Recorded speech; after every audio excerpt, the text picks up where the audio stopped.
Greetings humanity, and welcome to Channel Other Doc. I am Jim, I use he, him pronouns, and this is the premiere of our second Monday night story arc in our Waking Nightmares campaign of Don't Rest Your Head, a game by Fred Hicks of Evil Hat Productions.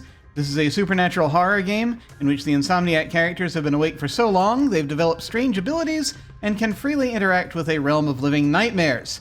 I'm very excited to get this arc kicked off. Do not panic if the sound goes wonky or you happen to hear a strange mechanical beast in the background. It is not a train eater. It is, in fact, a dryer, a whirlpool dryer that is just finishing its cycle. Hopefully very soon. We'll find out soon, sooner or later, whether or not that's the case. But in the meantime, let's go around and say hi to the folks we have currently assembled to see who they are and who they are going to be playing. You don't have to tell us much about the character. Just who they basically are. And if you like, you can tell us a little bit about what you like about. If you feel like it, you can tell us a little bit about what you like about supernatural horror, if you are so inclined. That's totally optional. But we shall start with Nash. Hello. You did. Hi, I did volunteer for this, didn't I? Hi, I'm Nash. I am reprising my role of Miss Jefferson. I don't know. I didn't come up with a maiden name because I suppose she could use that now. Given the things that happened prior to the first appearance she made. But she was an attorney. I guess technically is still licensed, but not practicing. And has just been traveling in a car in a van with her girlfriend. Awesome. Yes, absolutely normal. Everything absolutely nothing strange has ever happened. Ever. Nope. Well, I was more talking Nope, we're denying everything. Something strange happened. And... Oh. No, absolutely not. This isn't the supernatural horror you're looking for. Things might happen. I can't guarantee supernatural things will not happen. But now let us move over to Celeste. Hello. Hello, I'm Celeste. I'll be playing Jeremiah Gray, otherwise known as Jay Gray, using he, they pronouns. He is an overworked wedding planner who is kind of at the end of his tether. Excellent. Very good. And now finally let us head over to Rrok. Hello. Hey, how's it going? All right, so I'm Rrok, and I'm going to be playing Dustin Lint, a artist who has been kind of spending a little too much time. We can never spend too much time in the Mad City, can one? Yes. The answer is a solid yes. As That's with fair. all art forms, it's a matter of... Unfortunately, James or Jimbeaux is also going to be playing with us. It's not unfortunately he's going to be playing with us. It's unfortunate that he has had a delay due to real life. But he will be leaping in at some point. We're expecting theoretically about halfway through, maybe. There's a certain degree of Schrodinger's evening going on with respect to that, but hopefully all is well. But he should be coming in a little bit later as we are going through our various types of brainstormery. This will in fact be this is our session 0.5 because we did already meet off stream. But this evening we're going to be sort of going around and talking about our characters and getting into some character building stuff and figuring things out about the setting as well.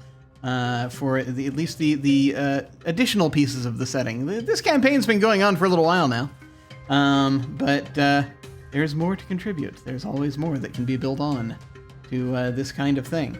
And so, before we get into that, just as a reminder, like we do with the other games on this channel, we're going to be using the X card, the N card, and the O card, which you may see us using from time to time. If we hit something that's crossing a line for one of us, Any of us can type in an X in the Zoom video chat or anywhere else, or like hold up a card, make an X symbol, and then we'll back up and do something else. If something happens that we're okay having in the game, but we don't want a graphic description of it, we can type an N in the Zoom chat and we'll fade to black on it or put it behind a veil, so it'll be there, but we won't go into detail. Finally, if we're exploring a topic or an area of roleplay that's particularly intense for us, but we want to keep going anyway, we can put an O in the chat to let us know that we're all okay and that we're all good to keep piling on the drama. Something else we can do is put an O with a question mark after it when we're moving into a difficult topic. Or if we say or we do something and then think, maybe that might have been a little too much, then everyone else can respond to that again with an X, an N, or an O to let us know if we're still doing okay. We're also using the pause. If any of us needs to take some time, we can ask for a pause in the game while we discuss things, or just take a break for as long as anyone needs. As a reminder, just a few content warnings. This game has the potential for discussions of physical and mental debilitation, insomnia, death, law enforcement, nightmares, body horror, being stalked and chased by supernatural beings, and other horrific themes. This game has mechanics related to states arising from sleep deprivation, referred to in-game as exhaustion, madness, scars, and fight-or-flight responses. But it places the expression of those states squarely in the hands of the players. If you ever want to see that over in chat, in the Twitch chat, you can type !DRYH, that's Don't Rest Your Head, CW, for content warning, and that'll pop up there. It's also going to pop up regularly on rotation. I've just put it in there, so it should come up every now and then as the chat continues. And then just finally, as one more reminder, we have an open door policy, which means any of us and any of you can feel free to step away from this at any time if we need to. It is just a game, and mental health is always more important. Now, about this whole thing. This is for those of you just joining us, you may have seen a couple of these characters in the previous arc, which was through last fall through January. Lana and Dustin were in Arc 1 that was happening on Monday nights. That arc was called The Inner Circle. This arc doesn't have a title yet. I have to figure out what... I named the arcs after we figured out what they're about, so it'll be a minute. But we saw them. We saw them. We saw Lana depart the Mad City at the end. We saw Dustin remain in the Mad City at the end, and so it's going to be very interesting, kind of catching up, which we will be doing at some point soon. Please. Can I ask a question about that? I know you said Rrok, or rather Dustin, could go back and forth. Yeah, it's been 3 or 4 Lana months. have gone You just look back? for a weird door. Assuming that you've gone back to being an insomniac during Okay. that time. Yeah, that's what I need to figure out. I've come up with a reason why Lana would end up back now, and Right. I would have to think through what happened between, because I think the trajectory was up from the low point she was at. Well, and also keep in mind, this Prior arc to is going to be starting Arc out 1, in one of the cities slumbering, as they're called. It's going to be starting off on Earth, so you don't have. We're not necessarily starting off with anyone in the Mad City, but you'll see kind of what's happening. I don't think she would go back. I mean, if she could avoid it. Yeah. So. Yeah, I mean, so I mean, as we saw within the first arc, Dustin had gone almost 3 or 4 years before he returned. So, yeah. So I mean, it's perfectly. Oh yeah. I just had that thought no, while I no was problem, sitting no here when we were.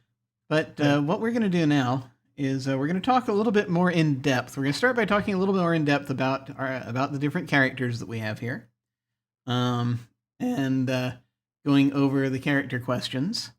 And we're going to be sort of doing them each in turn. James is going to get to do them all at once when he arrives. And so So I am very much looking forward to ambushing him with that. But, James, if you happen to be catching this... Sit down and answer these questions. I'm so sorry. I'm so sorry, Jimbeaux. I'm so sorry, James, if you happen to be catching this from time to time with what you're doing right now. I think you'll be fine. He's great with this kind of thing. But let's go ahead and get started. So we're going to be going in the same order. We're going to be starting with Lana,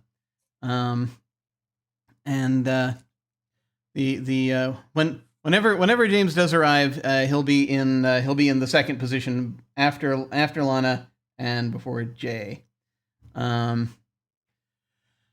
So first off, tell us a little bit more about for anyone who might not be familiar. Tell us a little bit more about Lana, just as far as just the character, basic character stuff. What? Well, Lana uses she/her pronouns. She had been working at the district's attorney's office, took a leave because her husband killed her girlfriend. And that was what caused her to become an insomniac after the realization that the two people she loved were gone. One in prison for the rest of his life and one gone.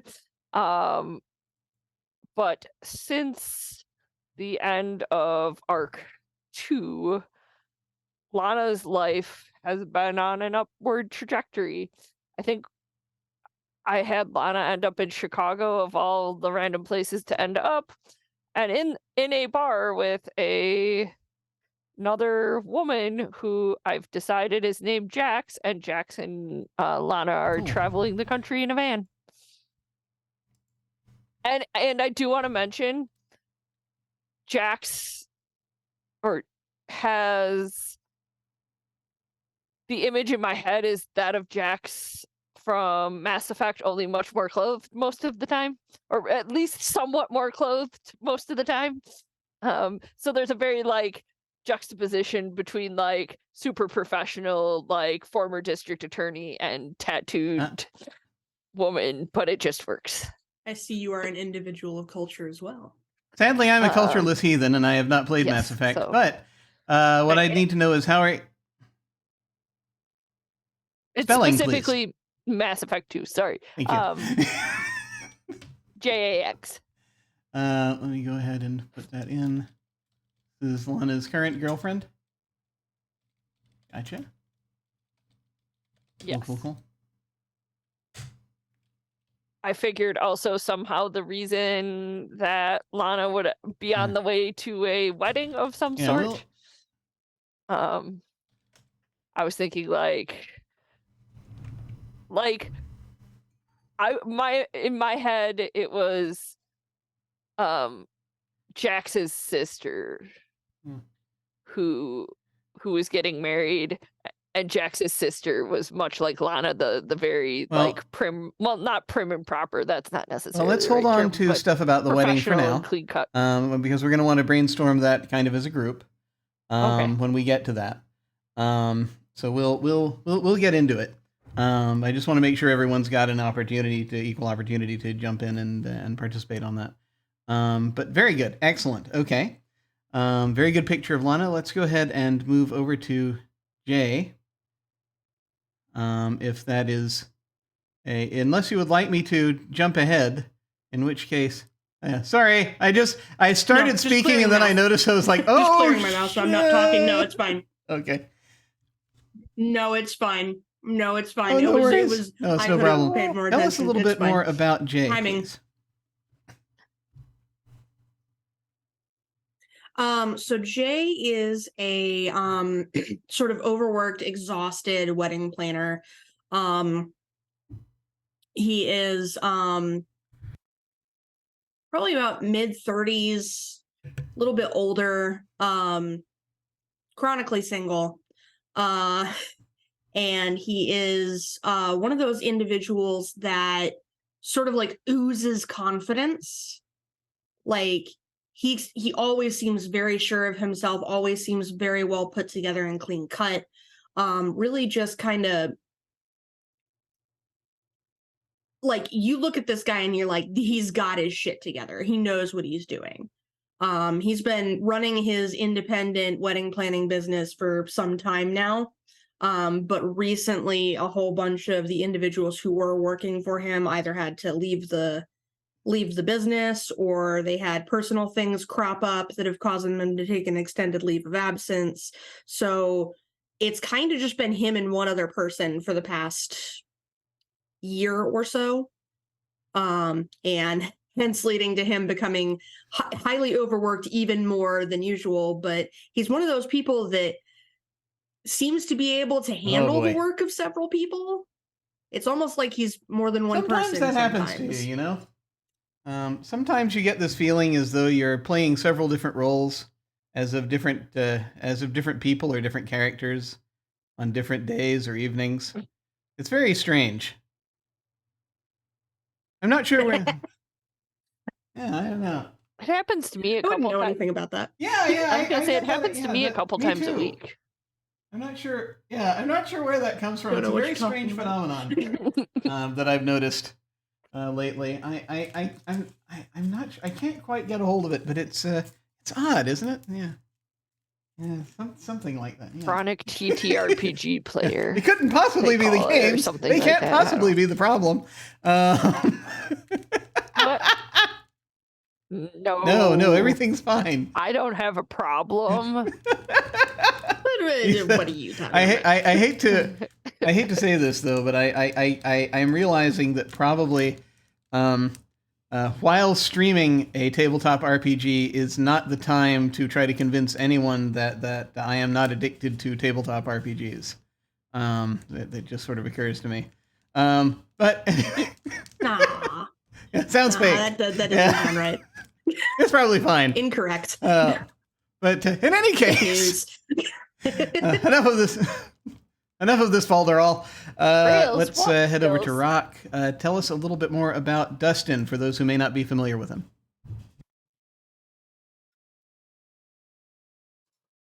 Yeah, so Dustin is going to be kind of your average tall, lanky, redhead, Irish American sculptor artist. A lot of times he'll seem kind of distracted or as if he's not necessarily fully paying attention. And then at moments he'll just kind of seem to be, totally tuned in on what's going on around him. And so it kind of gives the impression that there's a bit of a go with the flow mindset. And just occasionally, knows, when to take charge and, kind of step forward. So, but yeah, I mean, that's him generally. It's just very kind of distracted. I understand this. This is a thing that happens to me as well. Did any of that? I do want to do a quick check on something. Could you just say one other thing for me, please? This is a microphone related thing. Sure. Yeah, I think. Oh yes, you. It looks like your mic is muted in Meet.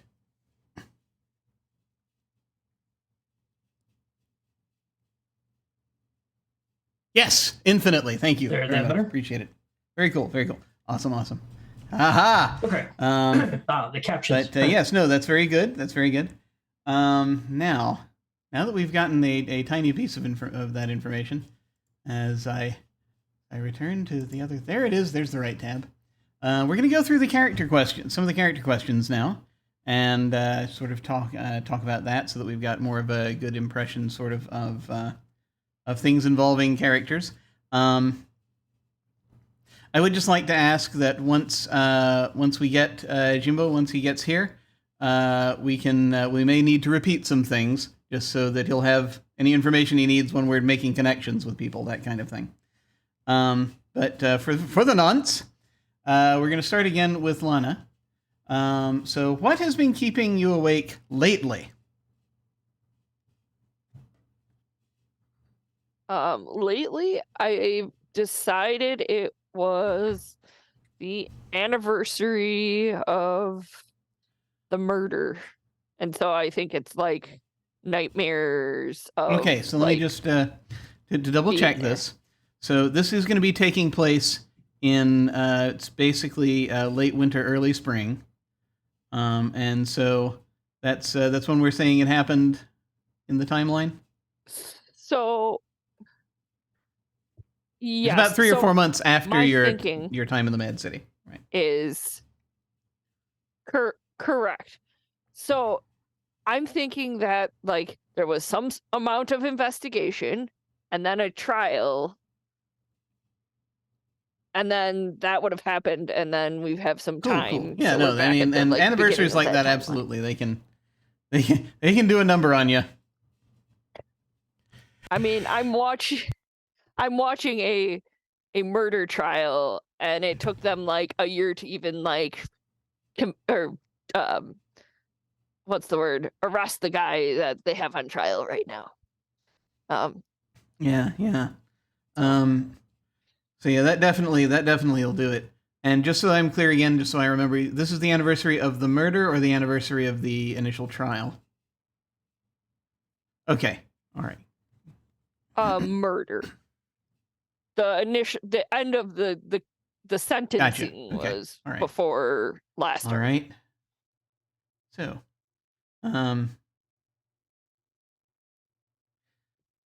we're gonna then head over to Jay. Tell us what has been keeping Jay awake.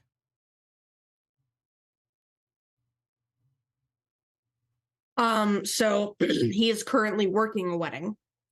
And given the state of his business right now, where it's him and one other person and how incredibly short-staffed they are, it's taken more man hours than he's ever put into anything. It's not even that the bride is demanding or anything of that sort. It's just that with the short-staffedness and the fact that he is making a good chunk of change off of this wedding, it's not something that he can afford to half-ass. So he has been putting literally blood, sweat, and tears into planning and organizing and coordinating this wedding for this young happy couple, and he has gone without sleep for some time during that process, despite the urgings of his one other person in the business who is like, please just take some time for yourself. And he's like, I just can't afford to. I just can't.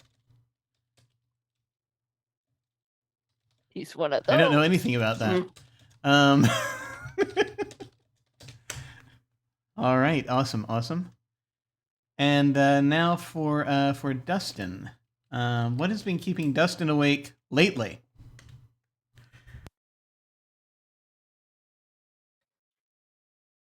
I'm going to say it's a deliberate thing. It's he's intentionally going through cycles of sleep deprivation and resting. After he acquired a bit of creative spark while in the Mad City, he discovered that was only good for a period of time. It wasn't like it was the cure-all that he had thought he was looking for. So he's kind of been going through, he'll go through a cycle of sleep deprivation so that he can return to the Mad City, get another spark. Then he returns back to the city slumbering and kind of, uses it until he runs out of creativity, and so he's kind of alternating back and forth. Yeah, okay. So you go back to the Mad City periodically to get another one. Mm-hmm. Can I ask, did Dustin and Lana keep in touch at all? Do you have any inklings or thought? I'm okay either way. I was just curious. 'Cause I think at one point we swapped numbers, but Lana left her phone in the city slumbering and didn't have it at the time, so I don't know.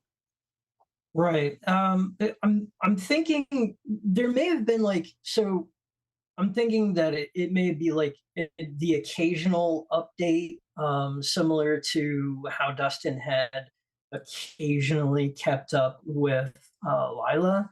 Um, but Dustin does like when he's going through this kind of creative bit, it's kind of a focus point. So um, it it's not like self-absorbed in the sense of somebody who is greedy as much as it's just a case of when he gets really really focused on things he sort of forgets about the rest of the world.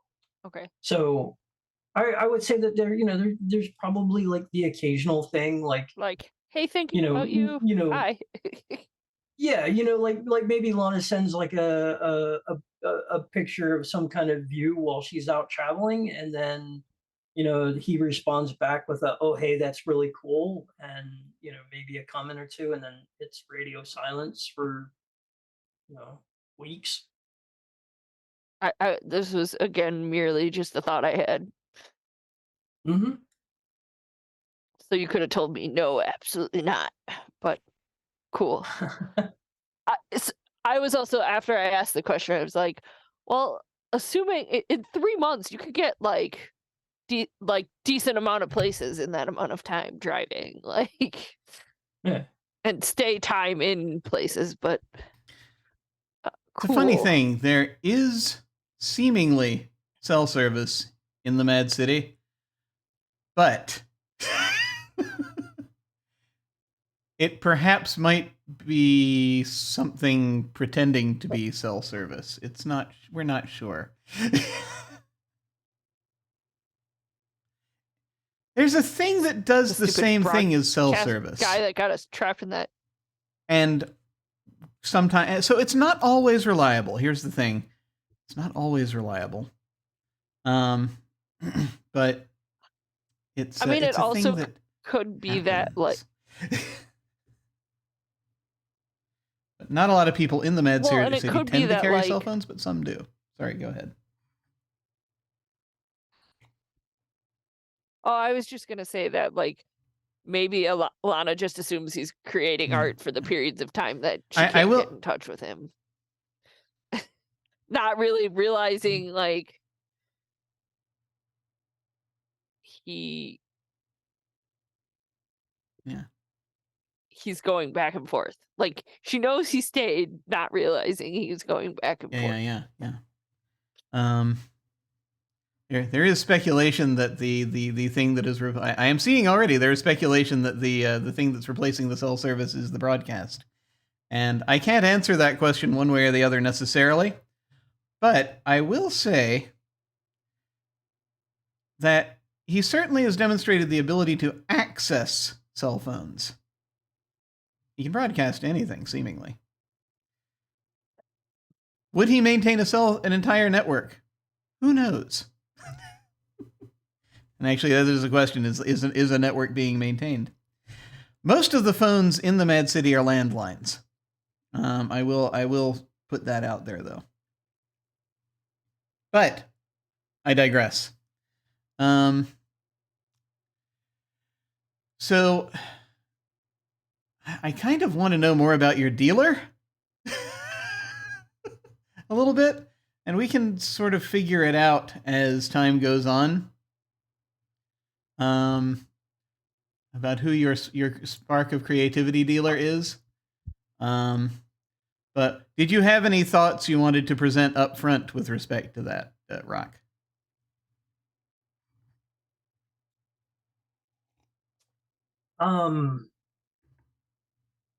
Not really. I mean, so far the concept was just simply that it's Dustin goes to the Mad City to get the occasional spark of creativity. I'm not even I hadn't even necessarily considered whether it was going to be going to the same person or not. I mean, it would certainly make sense to return. I know. I know when we finished Arc 1, it was, merely a trench-coated figure. Whether or not they're, sporting a fedora or, something a bit wider brimmed, hadn't fully decided. It may even be that that there's not really necessarily a lot of detail to the dealer. Perhaps they're literally a shadowy figure, or I just got maybe they're like a mirror, or something. I just got an image of the Resident Evil merchant. What are you buying with a trench coat? Only it's inspiration in the inside of his trench coat. Don't mind me. I'm sorry. Never played the actual games, so Oh, I only don't have know a visual because reference. it's only I know it because it's memed on hardcore. Okay. No, that's fine. Gotcha. I'm afraid that I'm once again going to have. I too will have to Yeah. mention once again that I am an uncultured heathen, and have not played the game in question. So,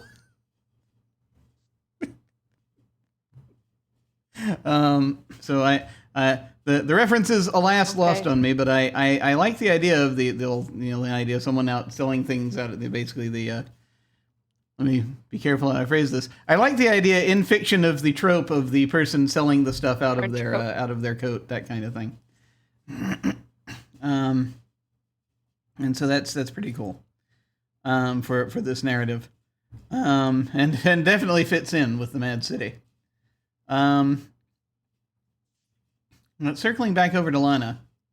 So something has happened recently to you that kicked things up another octave and made things get weirder. Maybe, I mean, you've already been at the point up long enough that you can start to see things. You can start to see the nightmares. You can start to see the doorways. But something kicked things a little further into gear recently where that became more pronounced. So what just happened to you? Can I throw it back? To the very first session I played, where you mentioned something about the candlestick tattoo that Lana had just convicted a guy with that tattoo. What if Lana saw another guy like that? Well, yeah, I mean, for example, you saw the guy at the end. I will point out the person who was the taking care of that parking lot. I think, if I recall correctly, you saw that tattoo again, if I remember, in that first session. But yeah, you could easily have seen someone else with that. But I mean, that was right at the beginning of everything. You could have easily seen someone else who has that tattoo, because there are multiple people who probably have that tattoo. Yeah, there was a tattoo on the man's arm of a candle wick, and it reminded me of a felon I had just prosecuted who took his own life. Or I could also see like another cryptic message on a receipt, also setting Lana off a little bit. What that cryptic message is, I'll leave that up to you. I just like the idea of it being something to do with. I like the idea of that image, the candlewick image, just because that's kind of a nice kind of sort of solid thing that you can. It's a semi-solid thing that you can read into if you need if need be. It's symbolism. We enjoy symbolism here, and so yes. Mm-hmm. Well, and I also like how it ties into like Lana's first trip to the Mad City with their dealings with the Wax King. which I just like realized was full circle. Like, Well, if this is what do we have any ideas about if you saw somebody with this? Is this somebody that so how long before the action of this starts do you think you saw this person, and in what context do you think?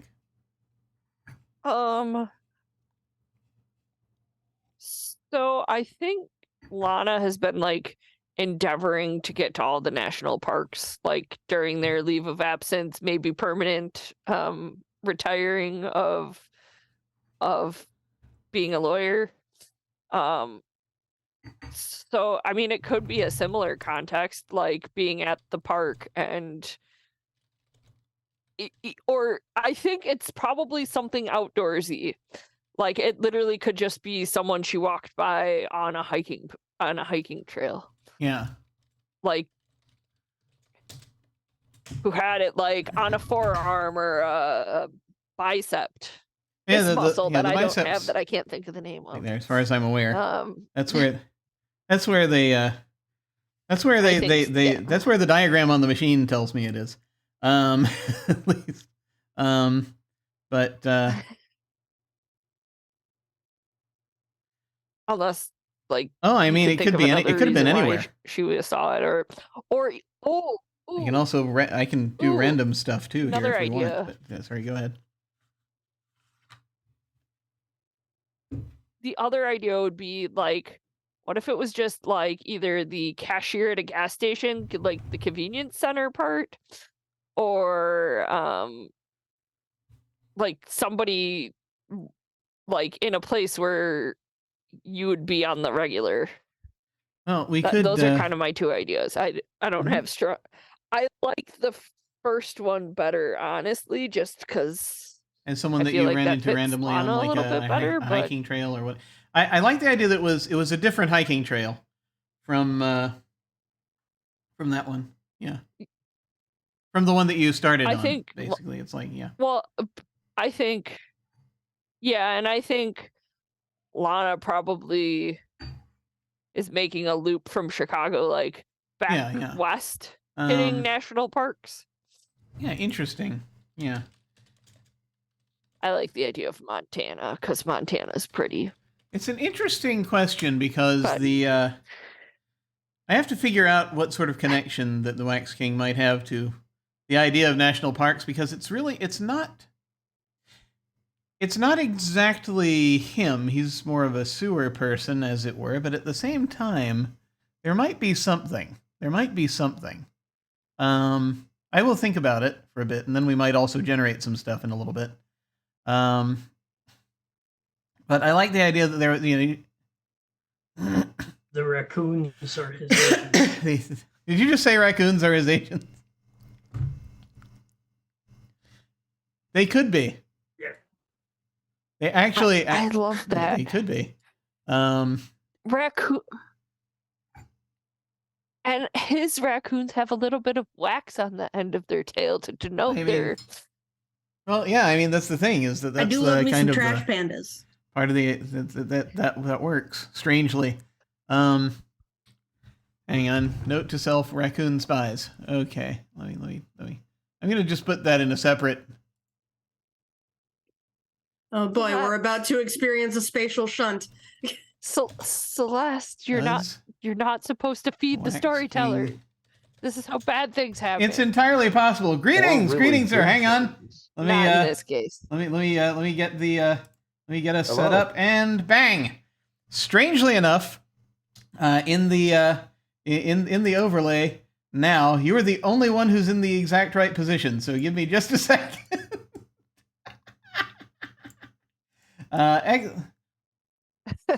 Welcome. How does that land it that way?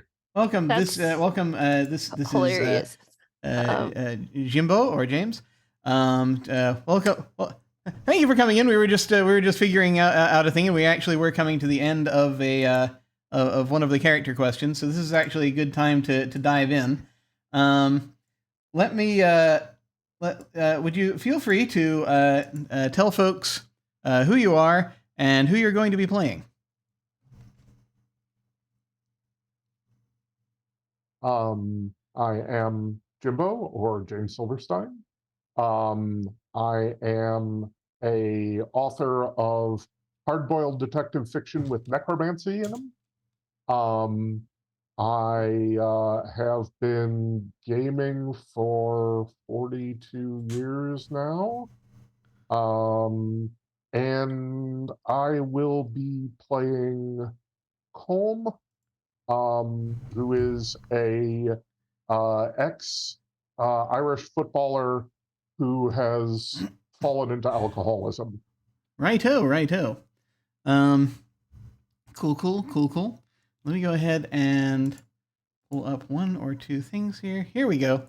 Yeah. Whenever you're ready. I know you just dived in here.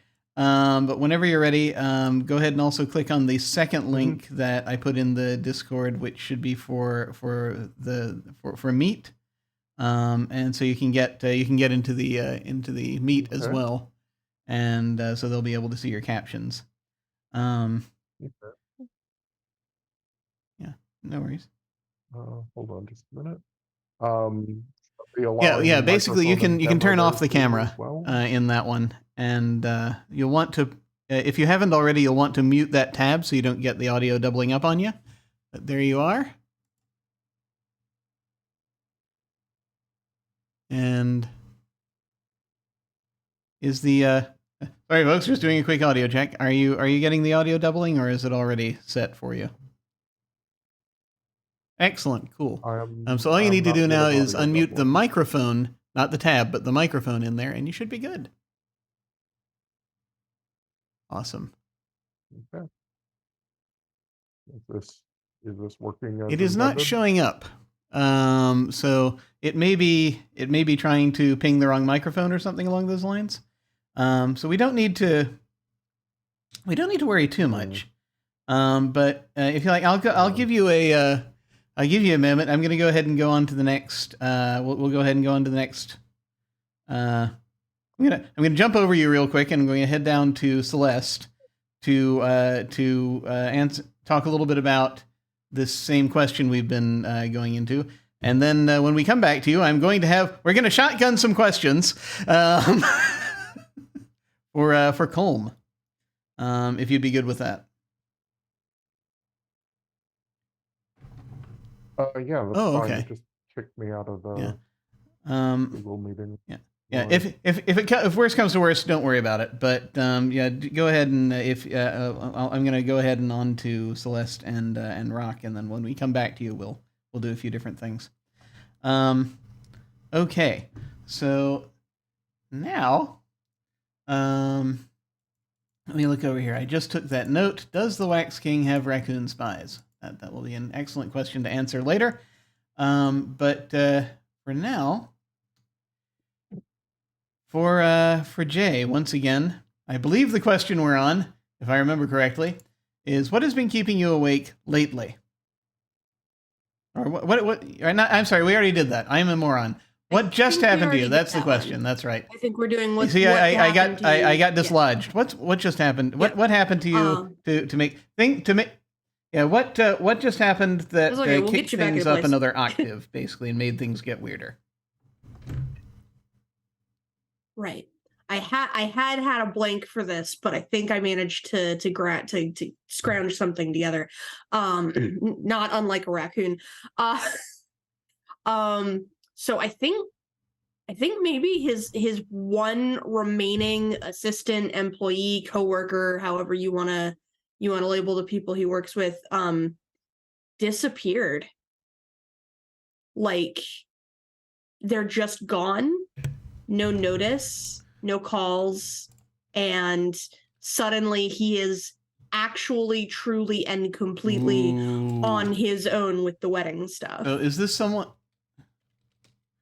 So is this I hardly know so her. Was this someone you were partnered with in particular for your business, or is this just an associate? So in my mind, he's the owner of the business, and he has hired on additional help because his business has grown. Okay. So I suppose technically would be an employee.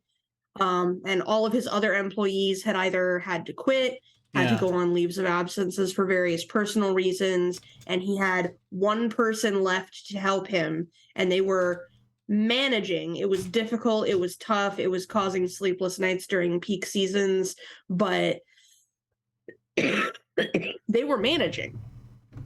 And now all of a sudden the one remaining assistant employee just vanishes without a trace, without a word, and he has not only has no idea what's happened to them, but also is now totally on his own with these wedding plans and executing the rest of the Do you have any job. Thoughts about who this employee is? Any details you want to give us?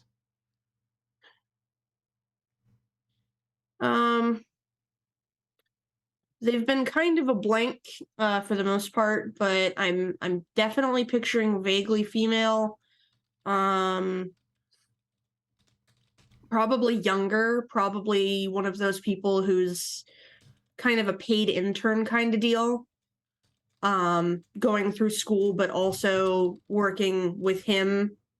And this is like what she wants to do when she finally graduates, and sort of she's going for a degree that has to do with this. Okay. Sophia. I'm perceiving. I'm getting Sophia Cool, for a cool. name. Awesome.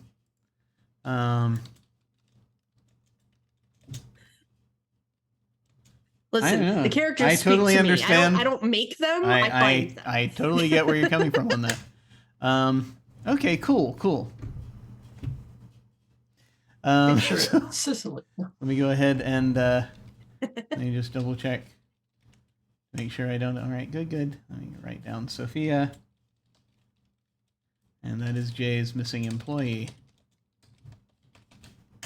All right, excellent. We may come back to more about Sophia later, depending on how this goes.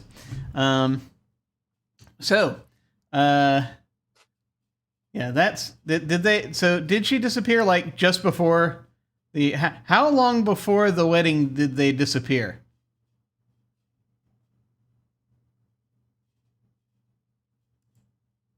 I'm feeling like a couple of days. It's been a couple of days, long enough that, it's not just a single instance of a no call, no show into work. Long enough that it's deeply concerning at this point. Like he's probably the day of the day of the wedding, he probably reaches out to the parents and to her parents or her loved ones and is like, has she, is everything okay with her? Has she do you know where she is? Because I haven't heard from her, and I'm not mad, I'm not upset. If anything, I'm worried. I want to make sure she's safe. And if she's not, I want to know what I can do to help with that. Nice, absolutely makes sense. Cool. No, that works. So, that being the case, let's go ahead and jump over to Dustin, and tell us what happened recently to you to kick things up another octave.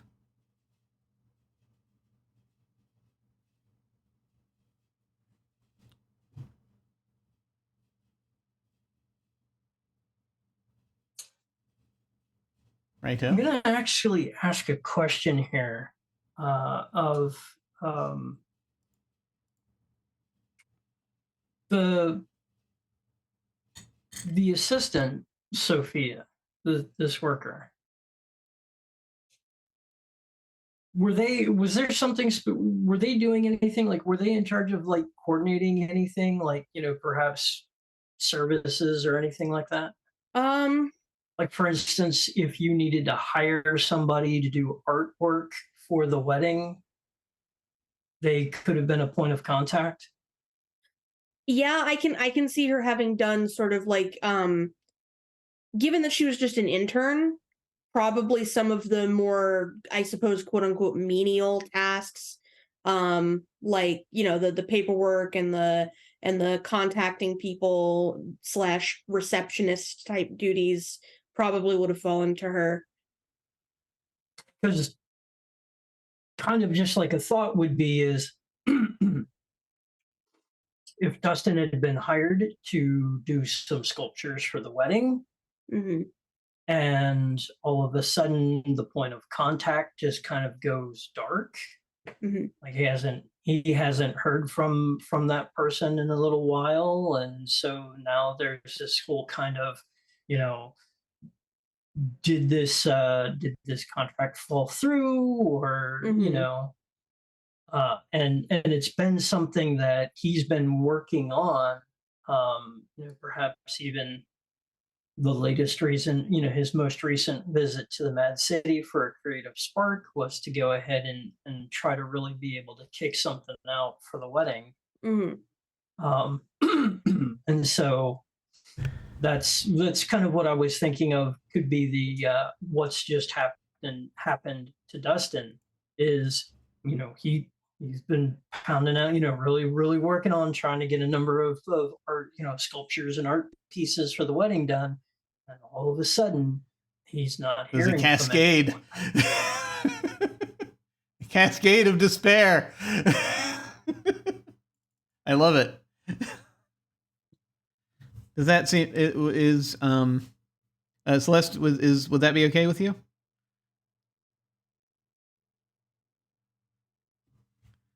Oh yeah, no, I'm really digging that. Yeah, that's a very easy way for things to mesh. That's so very natural. I have some follow-up questions then, Rrok. So what kind of, it was a sculpture, right?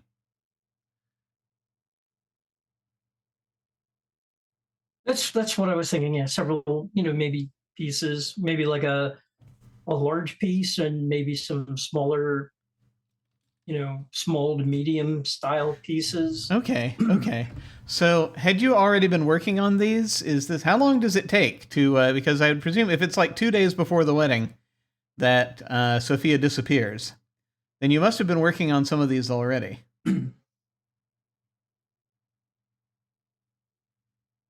Okay. Yeah, that's what I would think. I mean, what is it like most people spend almost like a year working on planning a wedding or something, so it's possible that maybe within a month or two of the season, arc 1 ending is when Dustin was initially contracted. So I mean, as far as how long it probably takes, I would say, I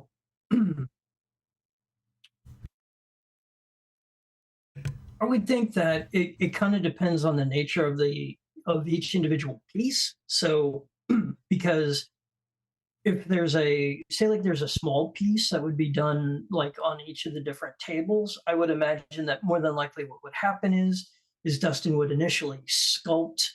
Like he would sculpt a masterpiece and then have a mold created for that piece. That way the pieces that go on the table, the individual tables can be kind of mass produced a little bit in order to be able to meet the timeline.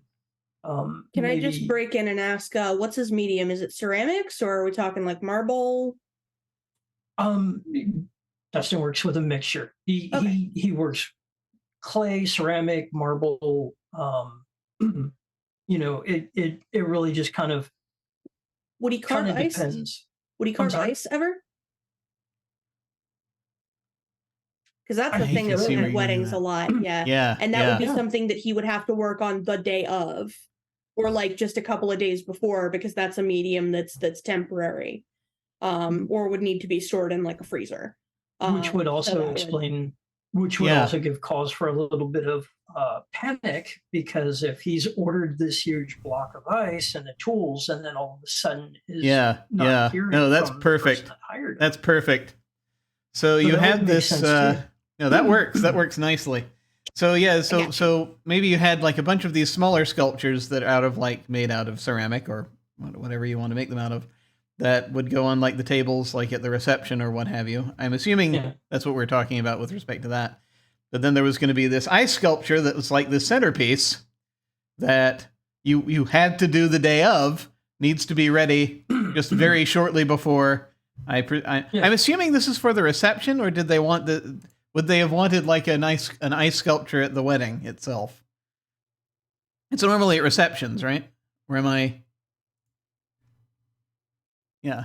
Yeah, it's more of a reception thing. But depending on the tastes of the couple, I don't want see why I it want to wouldn't get be married under present an at the ice wedding itself. archway. It's just very. I mean, That sounds Ice latte. dangerous. aside from the fact that most weddings are held in churches, and there That's was fair. already a promise That's not fair. to flood again, so That's fair. that would be No, why but you- yeah, no, I figure that just for simplicity's no, this can easily be just like for the reception. But yeah, that could have easily been a situation where it was like there was a lot of what the heck is going on, and I've got this block of ice. What the hell am I supposed to do with it? And other than chill. how can one? No, I'm sorry. I'm famous for having no chill, but this is so. I think that yeah, probably it's. I think it might not even be so much the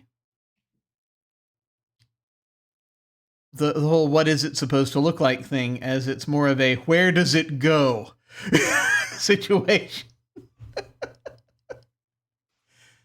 So I can just imagine, like, you showing up to this reception, or just before this reception, with this block of ice, and no one has communicated with you about where the hell you're supposed to put the damn thing. How soon before the wedding, if at all, Celeste, do you think Jay managed to contact Dustin to let him know what the hell to do with that block of ice? Oh boy. I suppose that Dustin would be in the city where Yeah, I mean, you'd have the to be wedding is to taking do place, that. Yeah. probably. Right. Unless that's a foregone conclusion. I'm gonna just say this. So yeah. Jay probably at least believes that. It is up to Dustin whether he is actually in that city or using secret doors to get to that city. But, you know, that's a different matter entirely. Fun. You know, I kind of like the idea of the smaller sculpture, like the sculptures and everything having been delivered. And then, you know, Dustin using secret doors Oh my god. to Is this cross distance. Is this Mad City I'm Ice? gonna say, given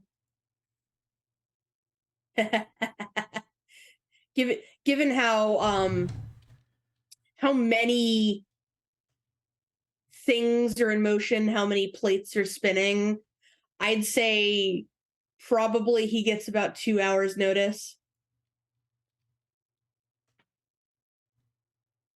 Which should be enough time, if barely. Depending upon whether or not he's already got the ice carved and sculpted.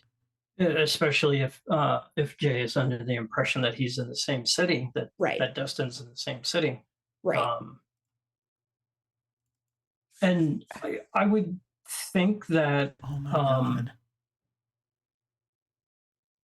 I would think that more than likely the sculpture hasn't necessarily been carved before the wedding. Oh, fun. My thought is it's one of those things of Dustin is supposed to show up at the reception area with the block of ice just a little bit before the wedding starts. Because usually receptions aren't necessarily held in the same location that the wedding is. Right. So between the duration of the wedding, travel time from the wedding to the reception place should be enough time, in theory, for Dustin to finish, to actually carve the sculpture and have everything done. So if he shows up a little bit before the wedding starts at the location, carves during the wedding, and is basically finishing up just before people show up at the reception area. I think I have a No kidding. I think I might actually have a Mad City ice dealer somewhere in my ice block person somewhere in my notes from a previous campaign. I have to see if I can find them. I was about to say, is this Mr. Freeze's I'm trying to remember because it's not in. Supplies? Let me see if it's in this other one Lord. because I'm just looking through my notes and I cannot for the life of me find them. Maybe I didn't write them down. Jim, when you're done with them, I had a thought about Lana, but it doesn't have to be said. I just don't want to forget does it have? thought. Yeah. Well, yeah. We're almost there. Oh, okay. Not. It's not in All right. relation to this. It was what we were talking about for Okay, Lana prior to them. We'll get there. All right. It's not in any of my Excel notes, so we don't need to worry about it right now. Mhm. It was either ice or water. It was someone who worked at the who worked in the in a theater, and I think that theater is probably gone now. But we'll figure that out later. Anyway, it's just this thought that bled out of my brain. But yeah, so possibly you might have picked up the ice from somebody who was, if you needed it quickly, who was able to get it for you. And it's a person either made out of ice or made out of water, but I can't remember their specifics right now. In any case, let's go ahead and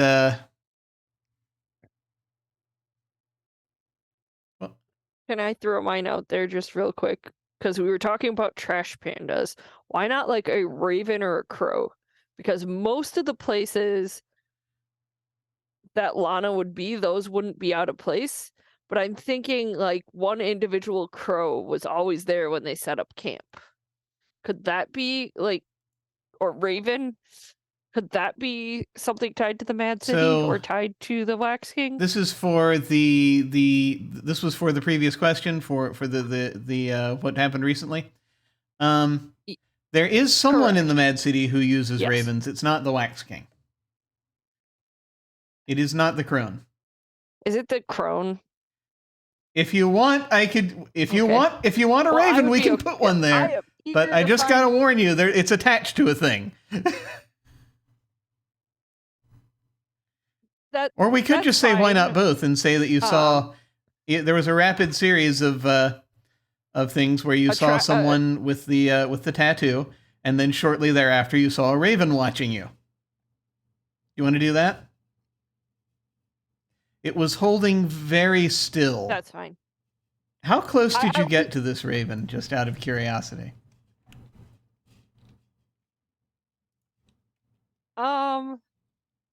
Depends on how close the raven was to my vehicle. If there had been any lamp posts nearby, it would have been on that. It would have been perched somewhere on top of a thing. It wouldn't have been right on your vehicle. It would have been perched on something. I don't see this raven as wanting to land on top of a car necessarily. It will if it has to, but perched okay. So nearby. why not this?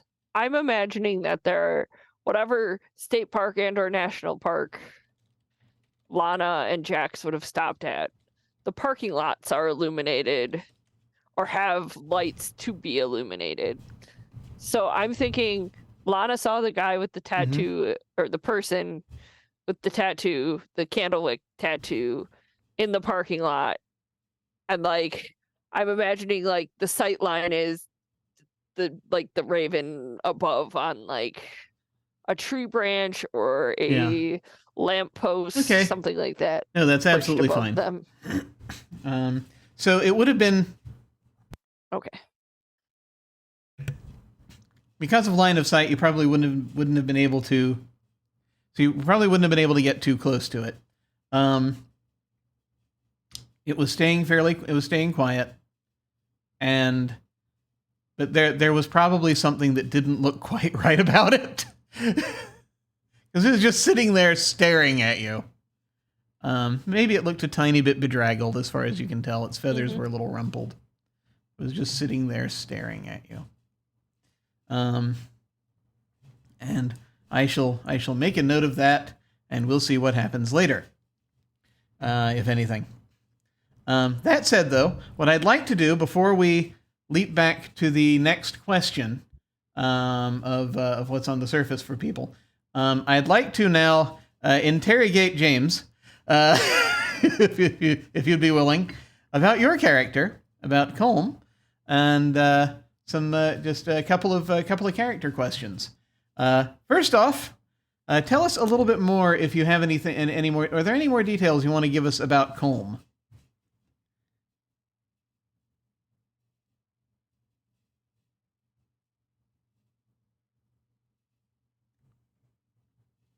So, Colm,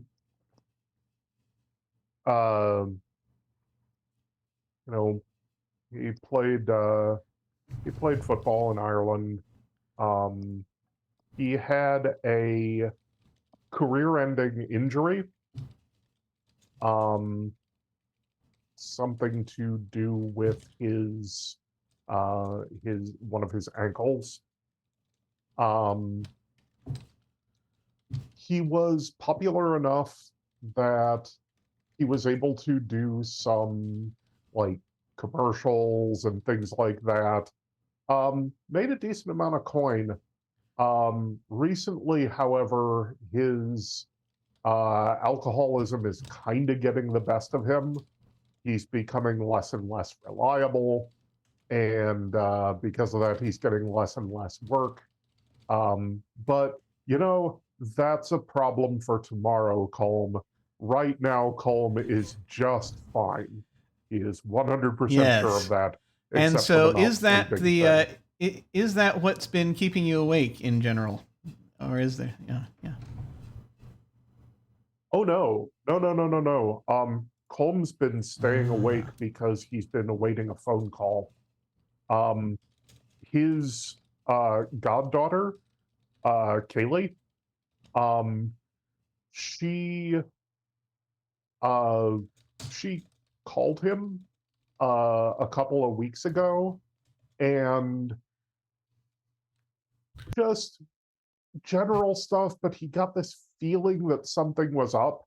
He tried to call her back, got no response, and he's been really just sort of hoping that she calls back. I mean, I'm sure she's fine. It wasn't like, oh my God, I've been kidnapped. It's just, he hasn't talked to her in a while, and he wasn't sure why she was reaching out, and he kind of blew it off. And now he's like, and she isn't answering my calls. Why isn't she calling back? He just really wants to hear from her again. And, doesn't want it to be a call in the middle of the night that he's asleep when she calls, because he remembers sleeping quite heavily back when he still slept. And he doesn't want to miss her call. Excellent. Okay. All right. Good.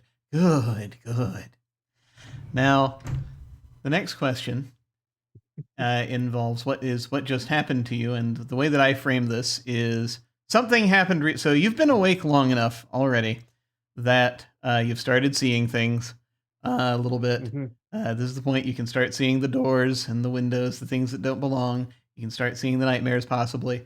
Perhaps you might start noticing you can do weird stuff. But something happened recently to kick that up another octave.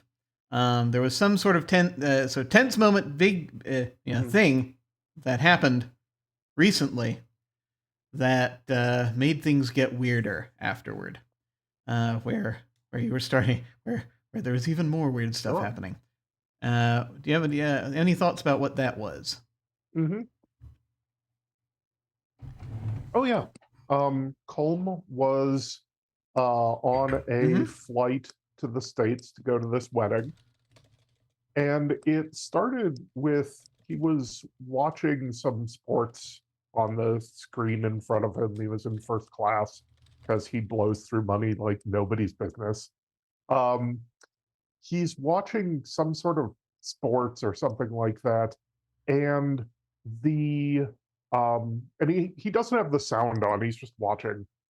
And the roll at the bottom, the ticker at the bottom that talks about what other sports things are going on, started going backwards. And at first he thought it was just weird, so he turned on the sound, and the sound was playing backwards. And he kind of flagged down a flight attendant about that, and the flight attendant started speaking backwards. And everyone on the plane seemed to be speaking backwards. This stopped once he got off the plane. He didn't want to, make a scene, because when you make a scene, they sedate you when you're on the plane, and he didn't want that. But yeah, all language was going backwards for a while. Once he got off the plane, it was fine, but that was a little just to be clear, nerve-wracking. It was just the language. It wasn't like time or anything like that. People were moving forwards and everything, right? Interesting. Yes. Yeah. And that's what made it even weirder, I think. And they seemed to understand what Colm was saying, but he couldn't understand what they were saying. Interesting.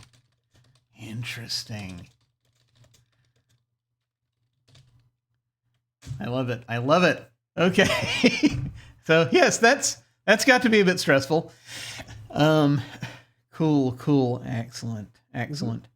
Let me just and just to clarify, I see the questions come up in chat. They understood each other. Everyone understood each other, right? Still? Yeah. All right, cool. Yeah, cool, it seemed cool. to. Yeah. Excellent. Good. I'm just getting a quick correction here. It's actually so Nash. Is it Jack, J-A-C-K? Is that actually the spelling we're using? Oh, it is Jack's. Oh, No, sticking with X. Okay, all right. I'm sticking with X. I was confusing my Mass Effect NPCs is what I realized when I tried to Google gotcha. first All right. an image of said NPC. No problem. That was more. Oh, no worries. No, I just want to make sure I've got this. I got it right as best I can. And also, there's as I to avoid the avalanche of Mass Effect fans who get a hold of this later and start messaging me. See, just watch to this point. Everything's fine. So anyway, we shall now continue our cycle through these questions. And so we are getting back to Nash and going in our regular order, which is Nash and Jimbeaux and Celeste and Rrok. And the question for the character, actually, this is going to be, I'm going to ask both of these questions. But first off, for Lana, what's on the surface? What does everybody see with Lana?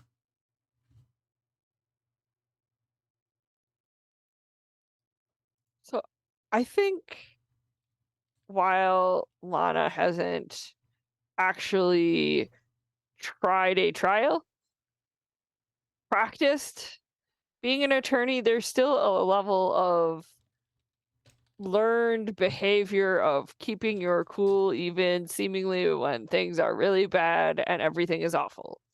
So that's probably what everybody sees. Like, this is just a person who enjoys the outdoors and loves living in a van and everything is awesome. Everything is fine. And yeah. Sure. Yep. Excellent. Yep. That's now, tell us what lies beneath. If you asked her. I think Lana is much more anxious than she lets on to people, as well as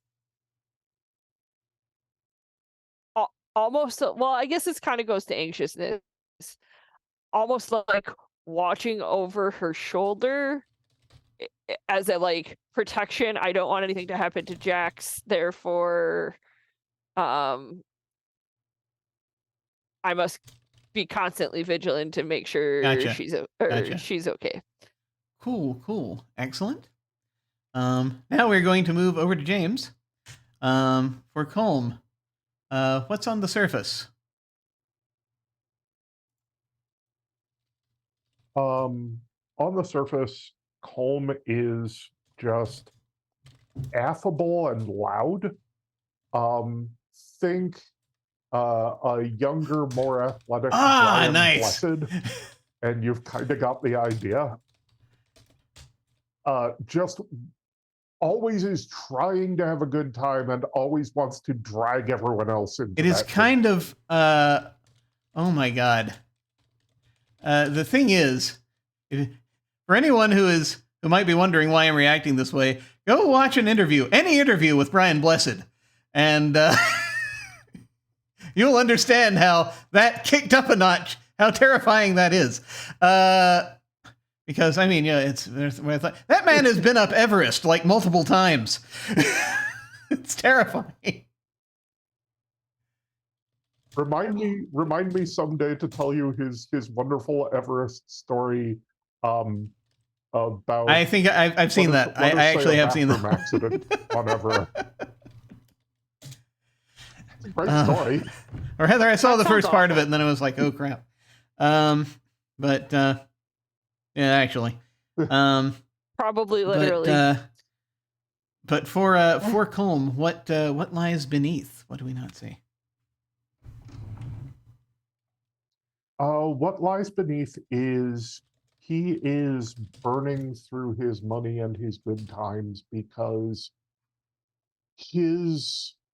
pretty much his entire life from age 15 on was professional athlete, and he can't be that anymore, and he is self-destructive over it because he feels like, other than being the good time guy, he doesn't have much of a purpose to his life anymore.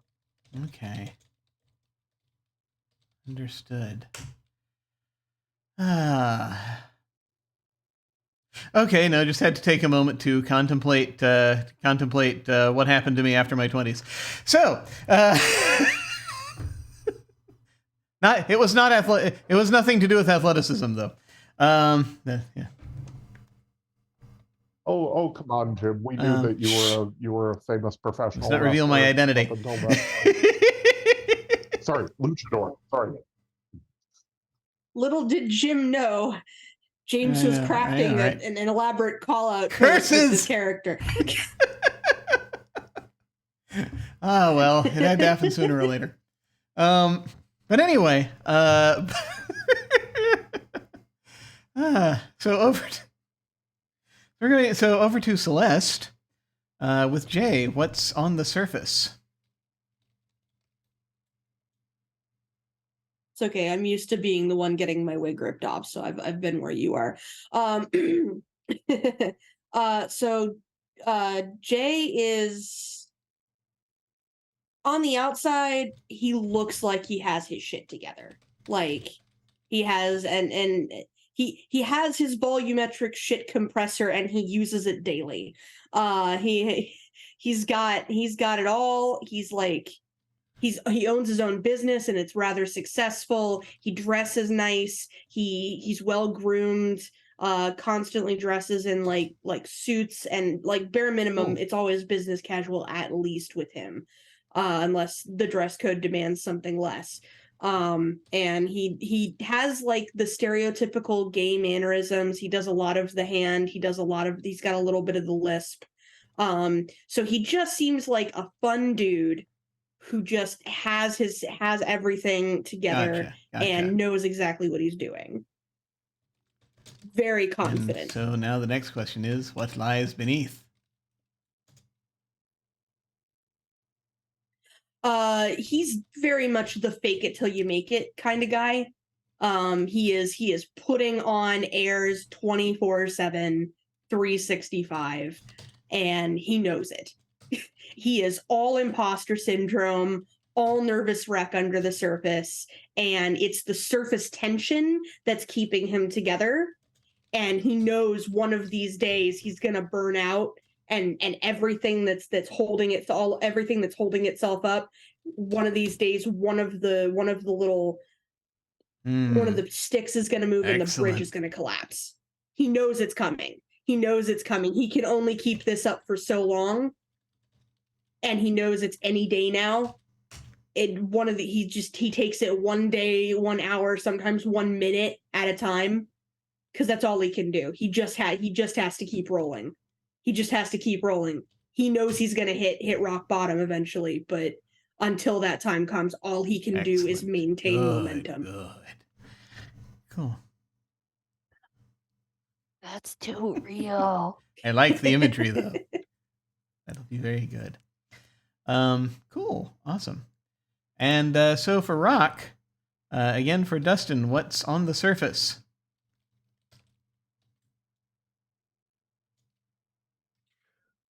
On the surface, pretty much kind of like what I mentioned towards the beginning of the stream. And Dustin has this kind of quality about him where he seems distracted, as if he's not necessarily paying attention to what's going on around. He always seems like he's in his own thoughts, and and then it's only when something actually directly addresses him or actually requires a direct response from him that that you get the impression that he has actually been paying attention the entire time, even if he's also been thinking about something else or appearing to think about something And else. what lies beneath?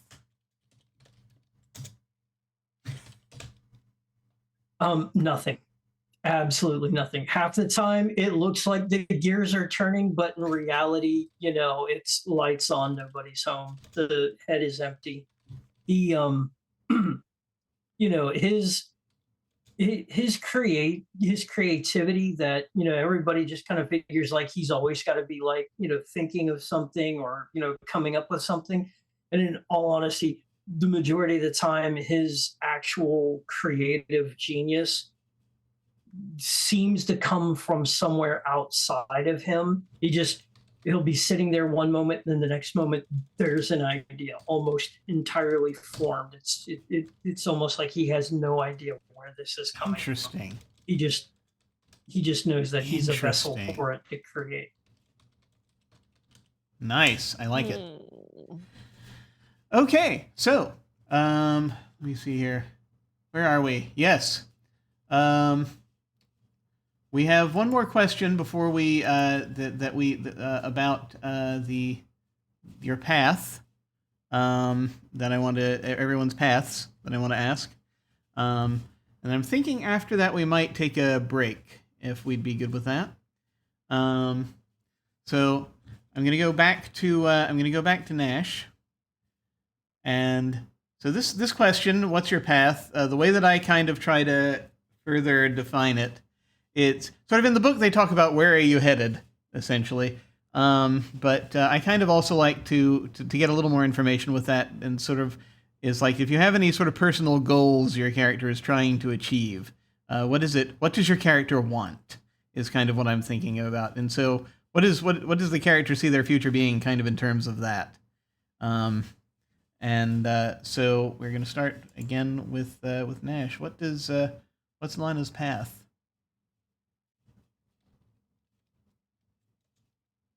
I think Lana's path is to figure out like who the heck she actually is outside of work, outside of her marriage, what their place or what her place in like the world is, because she's realizing it's none of that. I guess it's more like could probably be summed up in like 3 words, figuring out her identity, like, because I think for her it was tied into all these other things she had not. I don't know how she's going to do that in the Mad City, but I guess we'll find things out. that show up in the Mad City are often a reflection of the things that are happening within. So we'll have to see. Excellent. Uh-huh. James, what is Colm's path?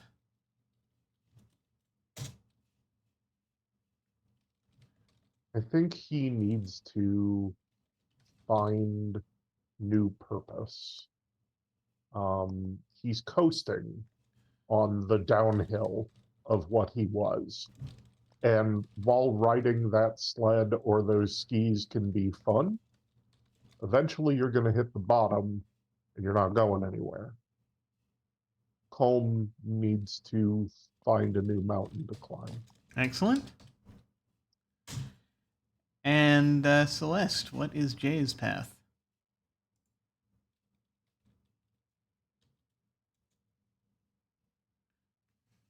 Jay definitely feels like the kind of character who I think secretly he wants to crash.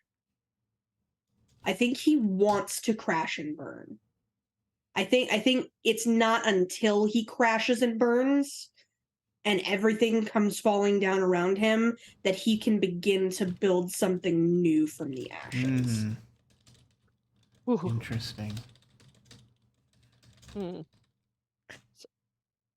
Sorry, those were shivers. I was just having at the thought of that. I think also maybe the crashing and burning, I think, will give him an excuse to drop everything. And start actually figuring it out. Because as he exists right now, he has to keep going. He can't stop. Cool. Runaway train. I was just thinking of crashing and the implications of doing that in the Mad Crashing, City. there's a mechanic here, but we won't worry about that just yet. Not yet. Soon, perhaps. Sorry, I'm getting ahead of the world. There we go. But okay, and Rrok, what is Dustin's path? I think Dustin is looking for a solution. I think in a very peripheral sense, he's aware of the fact that he's starting to form an addiction to the sparks of creativity. And it's, he was an artist for so long and he was successful. And then there were the circumstances that led to his first trip to the Mad City. And afterwards, he spent several years where he kind of just stepped away from art. And, so he's lived both the life with art and without art. And he feels like there's no way that he can go back to not being an artist. But at the same time, the current situation is also not, he knows that the current way of doing things is just not the right way. So he needs a solution one way or the other, whether he just falls completely down the rabbit hole, so to speak, or whether he finds some other way of being able to express. Okay, cool. All right. Excellent. So what we're going to do now is we're going to go to break. I just plugged in an interview that'll play while we're in break. And then when we return, we shall talk about some of the mechanical things going on with characters, including your exhaustion and madness talents. And then we're going to do some world building to kind of sort out some things about this wedding and about how people know each other or relate to each other. We've already got some of that in place at this point, but we're going to start filling in some details and kind of see where it goes. So we will be back shortly, and very much looking forward to seeing what we come up with. See you in a little bit. welcome to the break. I have Trooper SJP with me today to talk about all manner of things. Hello. Hello, hello. Yay. All manner of things. All manner of things. But one thing I wanted to start out with, though, is just you do streaming and a great deal of RPGs. How did you get into streaming in the first place?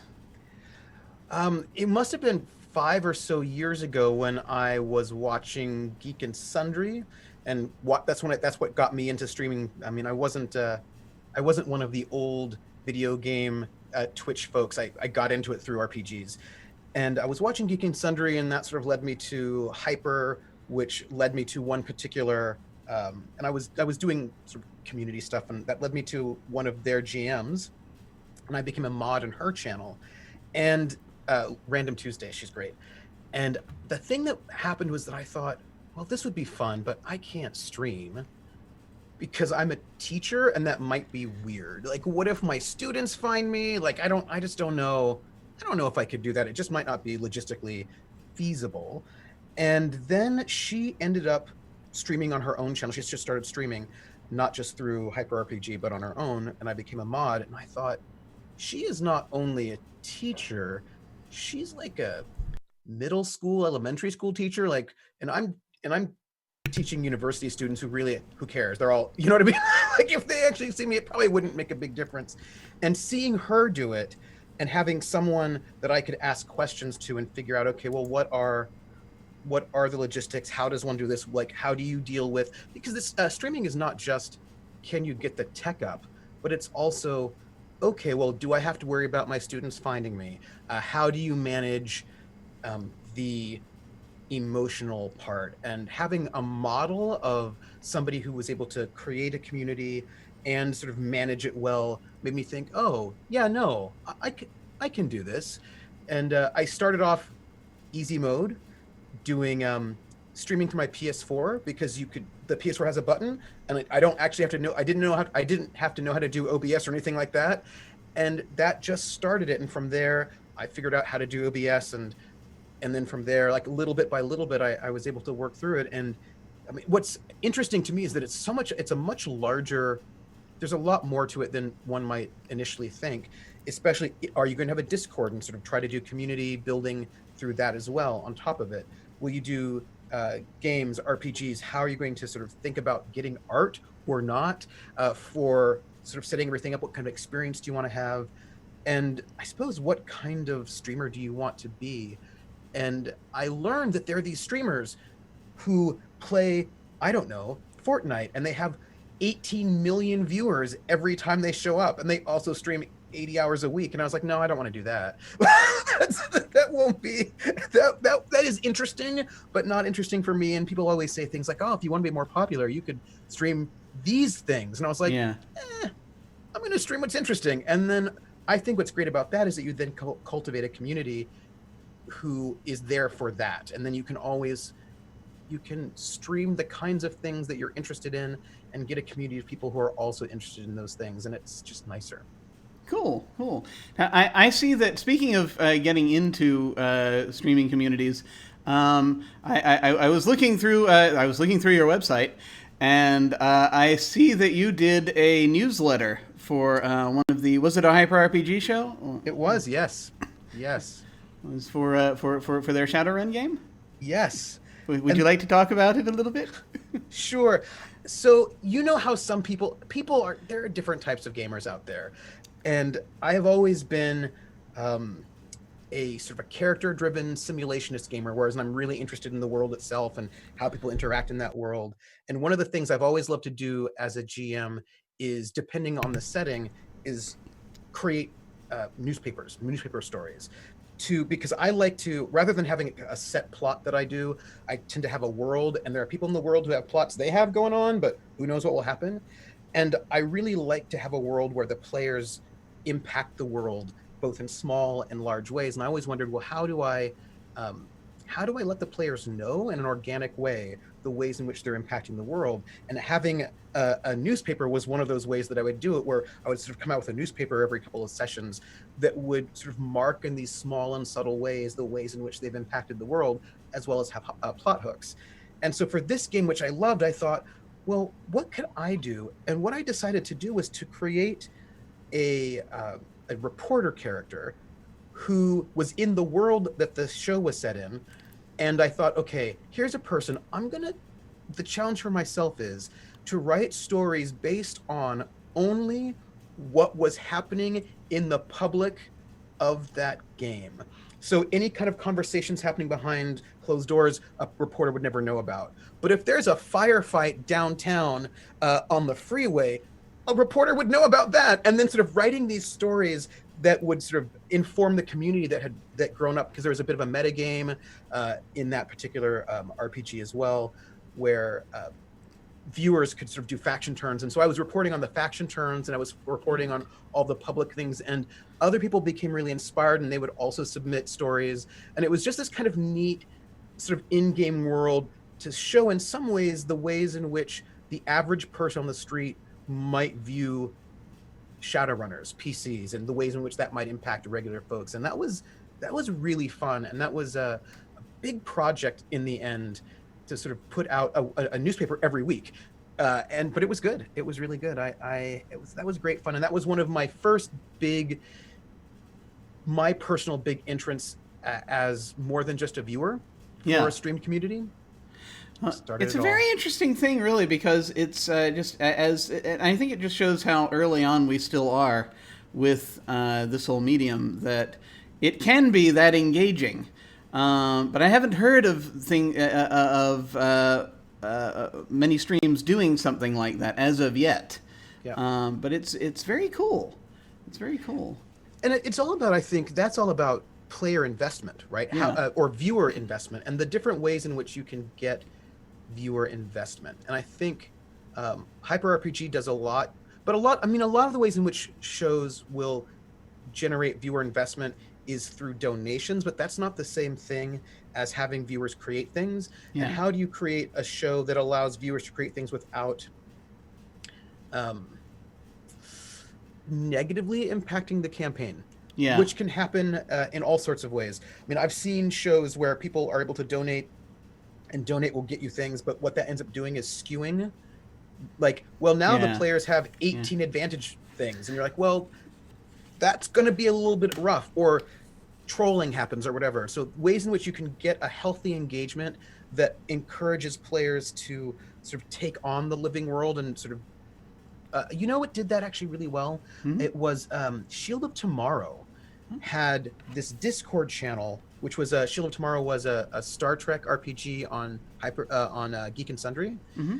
And they had in their Discord, they had an RP set of RP channels, and the players would just sort of make up crew members for this sort of Star Trek ship that were on different shifts, right? So they were never seen, but they were around. And then the cast, the GMs, saw who they were and then noted them down. So like, oh yeah, so the person who's on shift 3 is so-and-so, and would like name check these people that the viewers had sort of created. And ways in which you can interact that way, I think I'm really excited to see how that can go. Me too, absolutely. Very much looking forward to how this whole medium evolves as time goes on.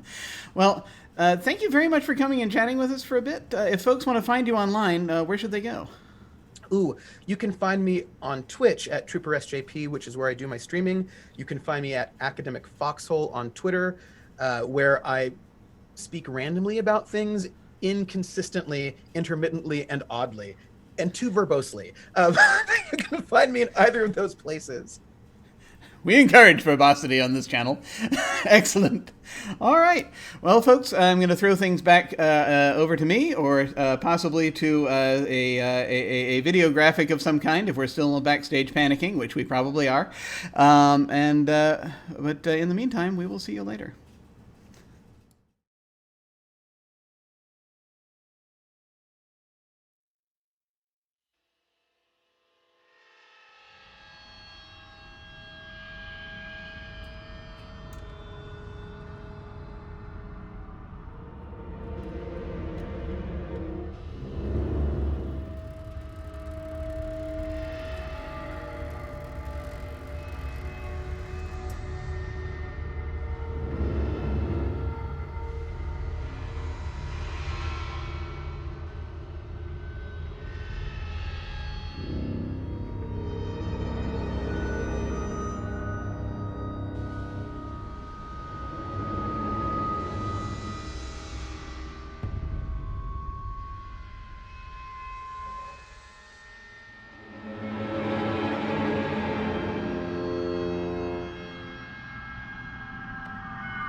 we have returned, and we shall now talk about more things. Delightful, delightful things. Yeah, something like that. Is that what we're doing here? So, yeah, there are things of some kind. Orphans? So we have a few mechanical things about each character that I just wanted to talk about, just so that everybody knows as we're going into this. They involve. So we have we're like halfway through effectively this campaign, and everyone here has played Don't Rest Your Head before, so I'm not going to re-explain things necessarily right now. Possibly in play whenever needed, but we have every character has a series of fight or flight responses that basically will get checked whenever a roll is made and madness is dominating. There are a number of dice pools, and madness is one of them. If that pool ends up dominating, regardless of whether the action is successful or not, then you check off a fight or flight response. Once you have hit the third one, then if you need to check off a fourth one, that is when you snap, and hilarity ensues. That's actually and the way that I interpret snapping is that we get a glimpse into the kind of nightmare you might be becoming. So we're gonna go through this real quick. So Nash, what are your responses? What 3 responses do you have? I'm going to stick with fight, and flight, I think is what I had.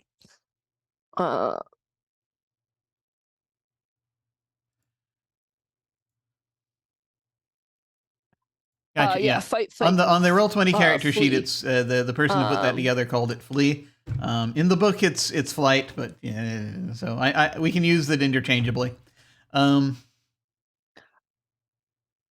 Can I assume? No, Lana your is not at exhaustion is 6 cleared out. You're at exhaustion? 0. I never switched it from before. Everyone gets their exhaustion and responses cleared out. Cool. Right now, at this point. The reason I ask is because I totally would have, if I hadn't asked in this moment, forgotten it. Oh yeah, no, it's absolutely took fine. More exhaustion and went, oh wait. And so James, for Colm, what are your fight or flight responses? I think you might be muted. 3 fight. All right. 3 fight. Excellent. That is a choice. And it makes sense. Very much for your character. And Celeste, what are Jay's responses? Sure. Just as no a problem. refresher course for me, because it's been a minute. It Does it shouldn't matter what order these are in? Yeah. It's you. Whenever it happens, you get to choose which box to check. Okay, got it. So 2 flights and a fight. And Rrok, what do we have for Dustin? I'm gonna go with the same. Dustin, fairly, consistent over the last couple of times around. So it's 1 fight and 2 flight. Ah, okay. 1 fight, 2 flight. Okay, cool. Excellent. All right. Here's the thing. Someone remind me to talk about scars later. I'll probably do it at some point, but we haven't been using that mechanic. Thank you for reminding me. Scars later. I'm a giver. Joy. We're going to talk about exhaustion talents. And again, for the audience, exhaustion talents are things that you are really good at that are not necessarily supernatural, but they're borderline supernatural. They could be supernatural. They might be supernaturally fueled. But they're often kind of subtle. These are things that basically just a thing you're really, really good at doing. That will allow that when you are using your exhaustion talent, it gives you a greater chance of success. basically. Also, I'll point out when I'm saying when I'm talking about success in terms of rolls, I am talking about in terms of successes as they're referred to on the dice. Actual success in the story is going to be a different matter. I prefer to view results of die rolls by and large as sort of a good news, bad news thing, rather than a you fail or you succeed type thing. Sometimes a result might be failure, but they're a little more like tea leaves. Because it's the important thing is that when a roll is made, that the fiction changes. Something is happening. Anyway, that mini rant over. So I'm going to go around and ask what your exhaustion talents are. For Lana, what are Lana's exhaustion talents, if you would remind us? What is it? It is the ability to convince yes. people to see things my way. Very good. And James, what is Colm's exhaustion talent? Yes! I remember we talked about that. Colm is exceptionally good at being a hooligan. Let me move that down to the correct column here. Hooligan. Hooliganery? Ah.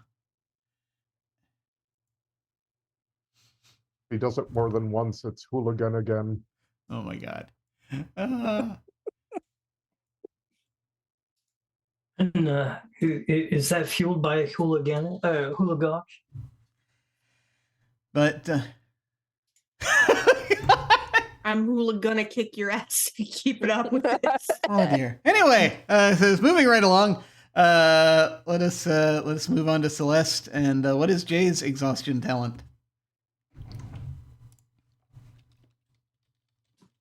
So I have him down for hyper awareness. Sort of like being able to see, to know things, and to just sort of always be aware of what's going on around him, even if maybe he shouldn't. Like, even if one of his senses is knocked out of commission, the others sort of take up for it. So, like, if he's in total darkness, he still kind of knows where things are and who's what and how's where, because he can still hear and smell and so it's feel. also like a spatial awareness thing. Yeah. Gotcha. And Rrok, what is Dustin's exhaustion talent?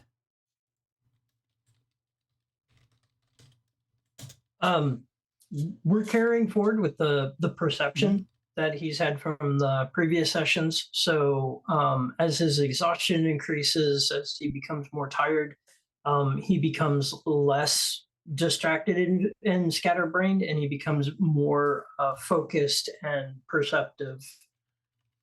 He's able to, notice patterns and see things a little bit more clearer. Cool. This is looks like we've got a bit of a trend here, actually, looking at this. Cool. All right. A little bit of one. You have a couple of PCs who are good at noticing things and keeping track of things, and a couple of people who are good at affecting other people, but in very different ways. So it just sort of depends. All right. Now we will talk about madness talents. These are the things, of course, that after you've been awake long enough, this is a supernatural thing you can do. We've got a wide range of possibilities for this, and it can be very broad. A lot of times, the way madness talents work, you tell me what you want to do, I'll tell you the minimum number of madness dice you need to roll to be able to try to do it. And it's on a scale from 1 to 6. Some talents feel more static, stay around a certain levels. Some vary. And also there are... Did I give anyone anything that taps into their madness talents during the previous... I'm asking mostly for Dustin and Lana. Did I give either of your characters something that tapped into your madness talent separately? Okay. All right. Nope. Sometimes things will happen and you'll be able to do more things, but we won't worry about that right now. I mean, for a time in the last campaign, you basically allowed Lana to tap into the bangle to know the actual written contract. But I'm assuming that ability is gone because the that contract bracelet is gone. just broke away. It as soon as you left the Mad City. But what is Lana's madness talent?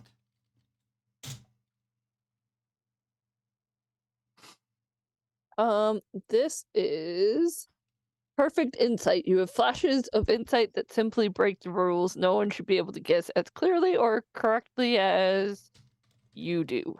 Ah, yes. All right.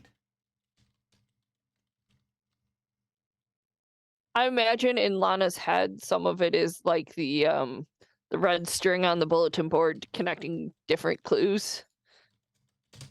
But it happens like that. Okay. Gotcha.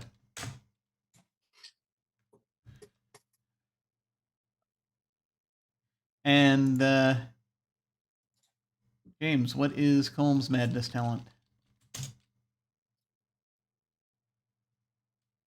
Comprehension through pugilation. If he hits a person or thing, especially if he headbutts them, he learns things about them.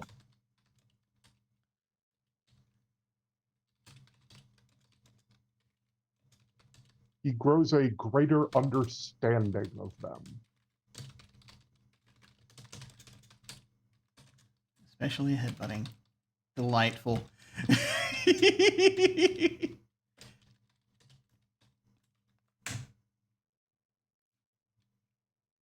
It's like that function that they used to advertise for Android phones where you pump the two together and you transfer information. I mean, yes, it is something like that. Yes. Only on a much more violent level. Excellent. And now we will head over to we'll head once again for Jay. What is Jay's madness talent? So, if I have to put it in a word, I've just got it down as split. A second form splits off from him, fully within his control, allowing him to exist in two places at once. But he has to sort of break his mind in two as well and become two different people. When he is split, one half is male, the other half is female. The male half is referred to as J. The female half is referred to as Maya. How are you spelling Maya? Okay. Miah.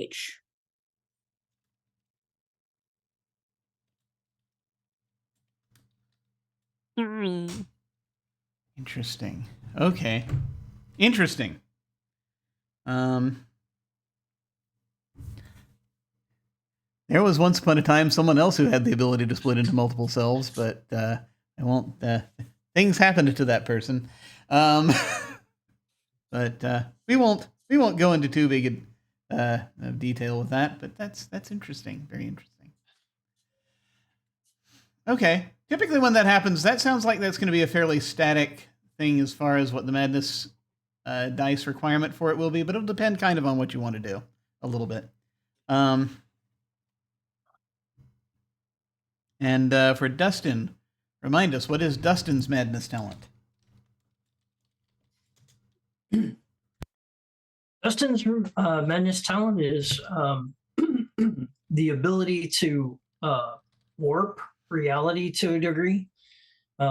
He's able to warp and reshape physical objects and kind of the reality that's around him, especially if he's touching whatever it is that he's attempting to reshape. He doesn't necessarily have to touch it.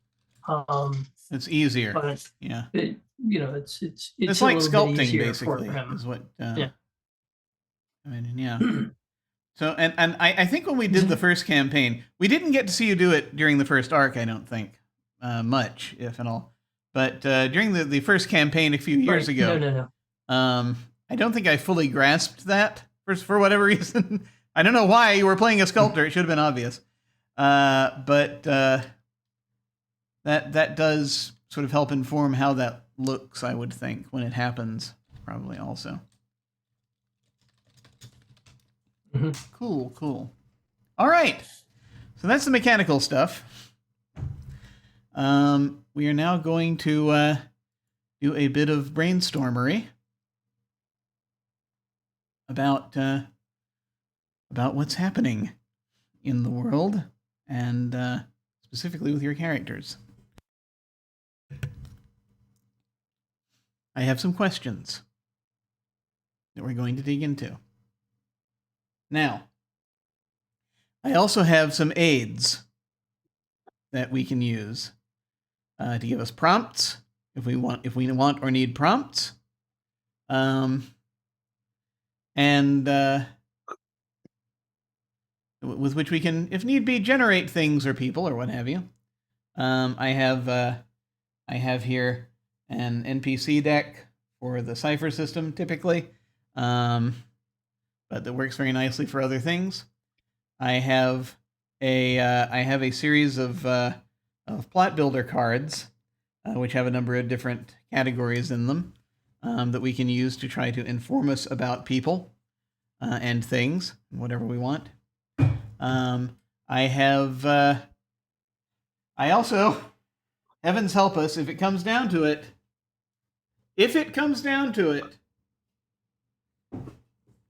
I do still have the Sooth deck from Invisible Sun. So, if we want more general details that we might interpret,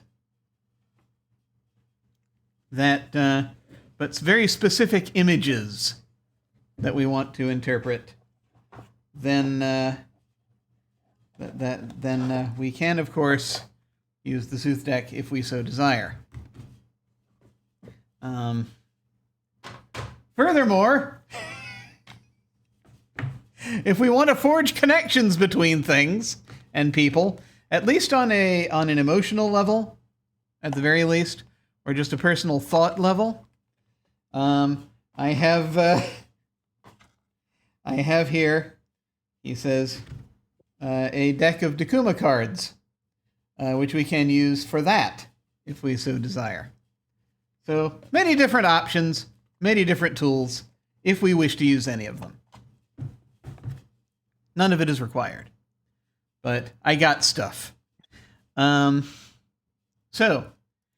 my first question, and we're just sort of going to talk, we're going to sort of chew on this with the group, is who is getting married?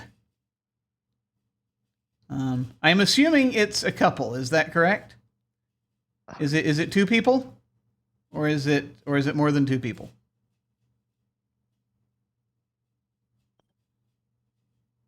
Mm-hmm. I mean, it depends kind of on the sort of the ceremony. If we want to keep things simple, we can say two people. But I'm also open to it being alternative. It will go into areas of types of ceremonies that I am less aware of how they work. If we do choose that, so we do need to keep that in mind. But then again, this will also be taking place at the reception, so we'll probably be past a good portion of that. But I wanted to throw the question out there just to see sort of what we're feeling for this. I had assumed two people, a singular couple, but I am intrigued by the idea of it being more people. Could be a double wedding. Could also just be a hand fasting, which is more like That too. medieval marriage, which could be like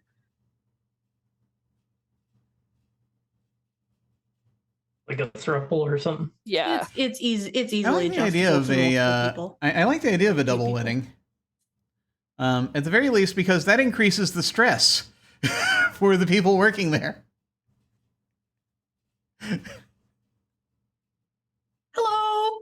I just sort of imagine if it's one thing if it's just a regular wedding. If it's a double wedding.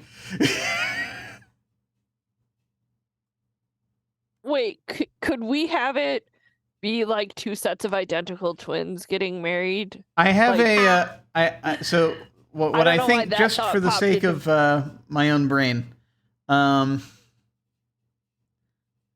make it simple, we could have one of Or the maybe not identical. we can have a set of identical twins getting married to two people that are not related to each other. I think, just for the sake of, because I'm not sure. A lot that just goes into areas of information that I do not have, basically, that I would have to look up and find out, and That's sort of fair. how, if there are It things was a that- random. whether that, I have no idea whether that is a thing that I'm sure that's a thing folks have done, but I don't know the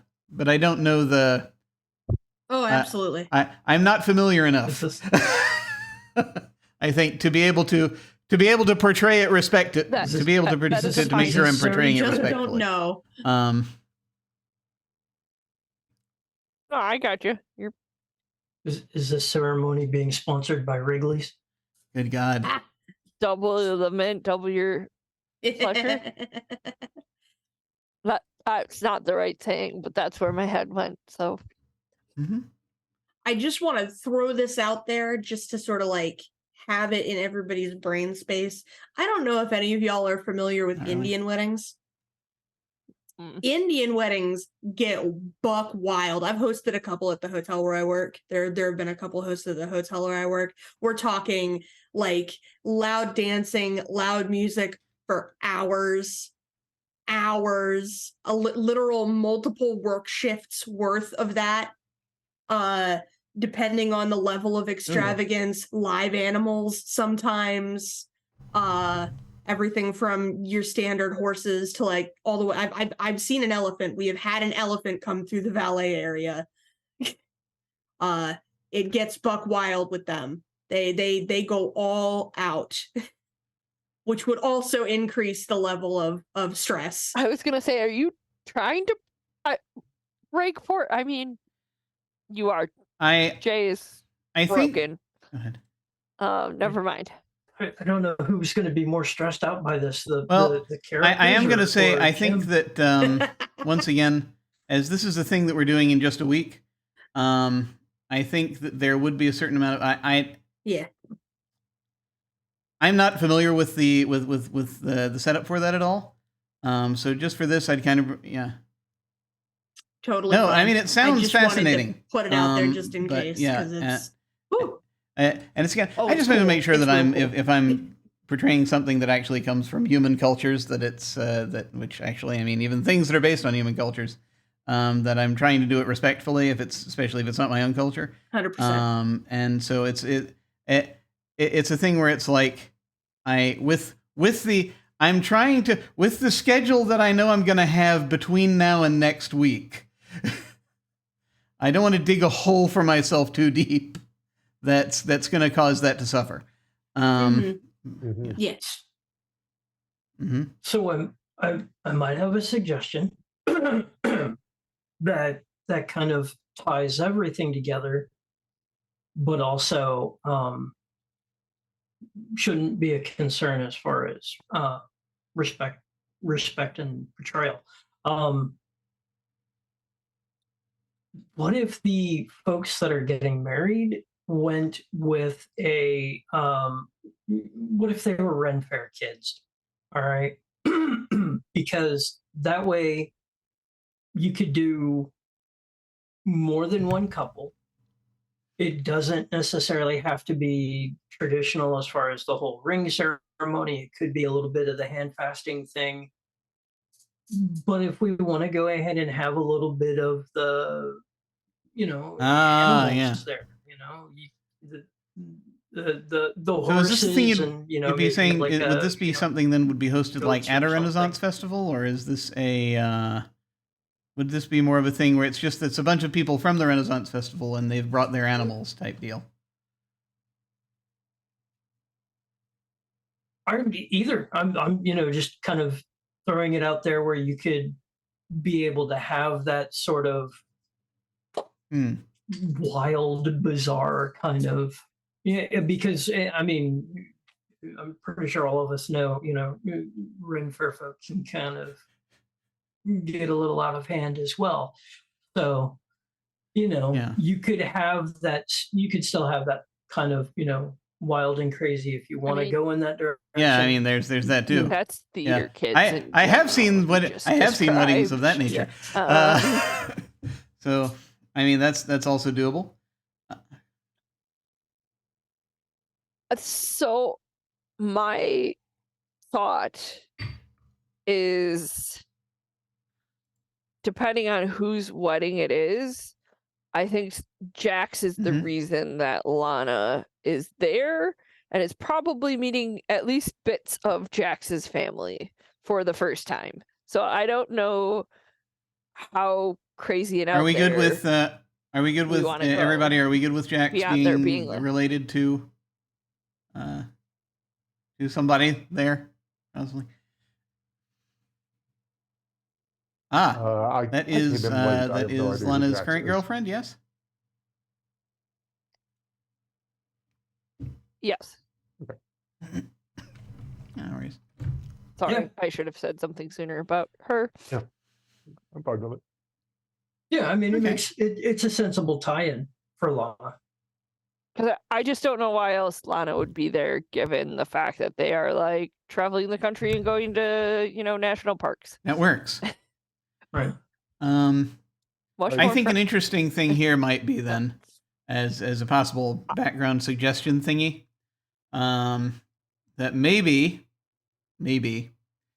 one of the people involved in the wedding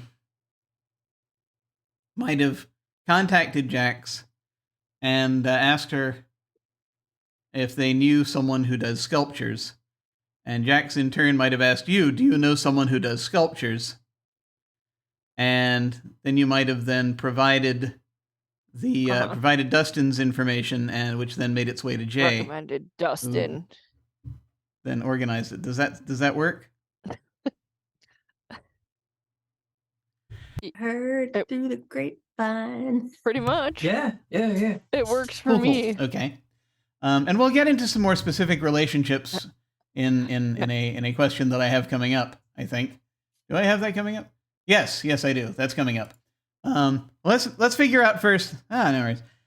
Sorry, I'm jumping the gun. Let's figure out just who is getting married. Let's kind of work that out. So we've thought about the possibility of having a double wedding, one of the in which a pair of twins is involved, presumably one twin per couple. I'm guessing. Does that sound good? Are we good on that? Do we want? Do we have any ideas for who these people are, or shall I start drawing things?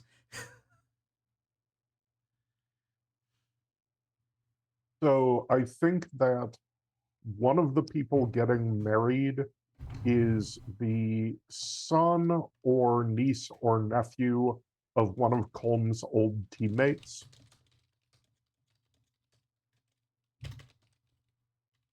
I was going to say we needed to figure out Yeah, a way we how will. Colm was related to all of this. Okay.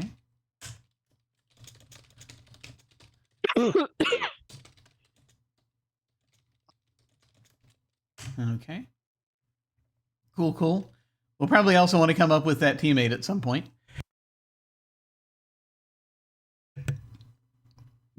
That works. Do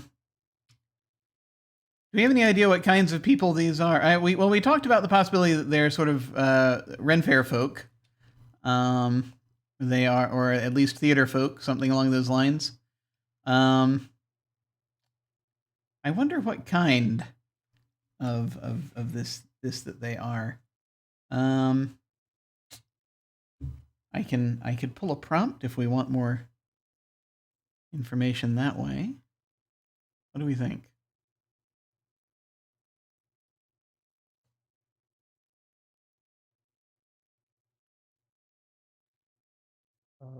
Yeah. What if, oh wait, that doesn't. My suggestion, which doesn't exactly work, would be like these kids studied theater together, like Okay. in college, but I'm not sure. I'll that tell you quite what. works. Mhm. So I mean, oh, I was going to ask. So like when you're saying what kind of folks are they? Are we talking like trying to find Yeah, out are they sort of. performers? Are they vendors? Sort of trying to figure Are out they professions, what setup they're crew? Like, if they what are, is their role? and sort of what their sphere is. So like for example, if I wanted, I could if I use a plot builder thing, then there are several categories. I can find a type of person as sort of by kind of what sort of thing they do in life. I can do a thing by an organization, some sort of group they might belong to, or I can do a thing by something that happened to them. Or if we want, we could get more abstract and sort of try to figure out a thing from an image. What do we think?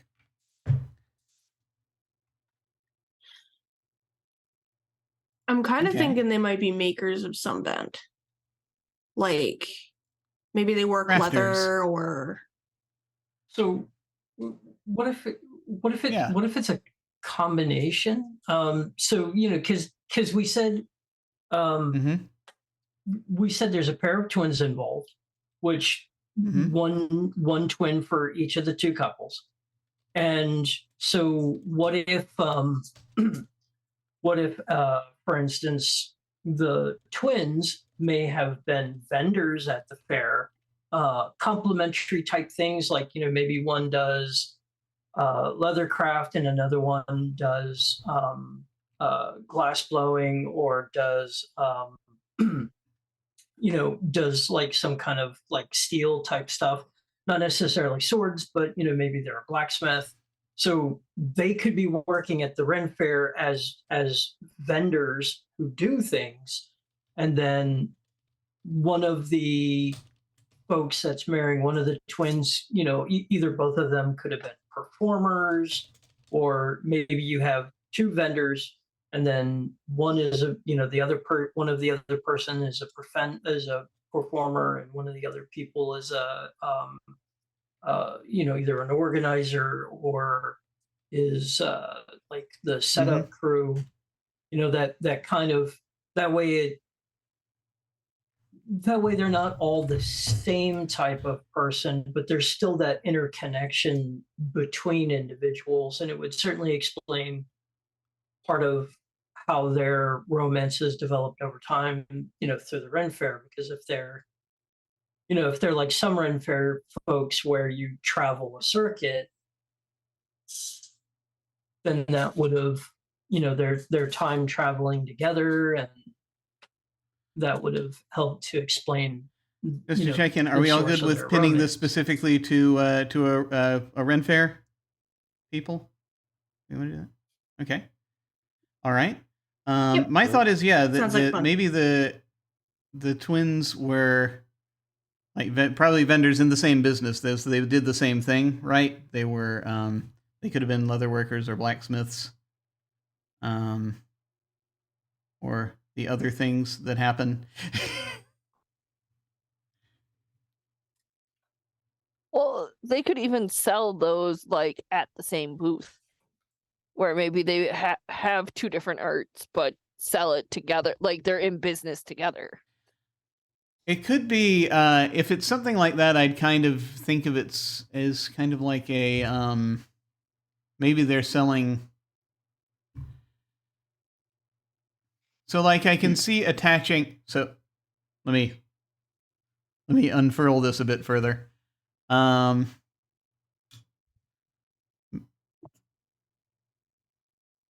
think that if one of them does some kind of metalwork, then it's probably on a smaller scale. If it's the kind of thing that can easily be attached to the same booth as someone who does just assembles leather goods. Yeah. Yeah, it could be like period cutlery, or like hangers, like wrought iron hangers, wrought iron work. It's just mostly because it's like when I think about it, when I think about, say, like somebody who makes swords, that's going to be its own thing, But if it's something like jewelry, if it's something like again, decorations, things like that, then that's more likely, I think, to have those two different skill sets working in tandem with each other in the same space. Does that make sense? Yeah. Especially because it would mean that they would often have like combo things, like the blacksmith makes the cutlery and the leather worker makes the roll up pouch that holds the cutlery, or they do specific decorative wraps for some of the hangers and other things that the blacksmith makes. So yeah, that makes sense to me. Okay, cool. So that means then we've got so they're getting married to, one's getting married to possibly a performer, and the other is getting married to an organizer or someone on the setup crew, potentially. Do we have thoughts about the brand of performer? Is this like someone who is someone who works with them? Is this like a knight person? Is this like a falconer? Is this like a someone who just does like a stage act, or is part of another stage act? There are a lot of different options for that. Okay. Has anyone found Jacques the Whipper? I have no idea what that is. Oh yeah. Oh man. I'm gonna go find the video. Who travels to run fairs and performs songs, but he changes the lyrics because he uses a whip for like his background beat. Okay. Yeah. I don't know why in my head. Oh, he's got a whole website too. I haven't. I mean, does any audio automatically pop like up when you go on the website? YouTube. Okay. That means it is safe to click on. For me too, anyway. Interesting. Okay. And well, something I'm getting just from looking at this. You know what would be interesting to me? And I realize this is going in entirely a different direction, so I apologize in advance if this seems weird.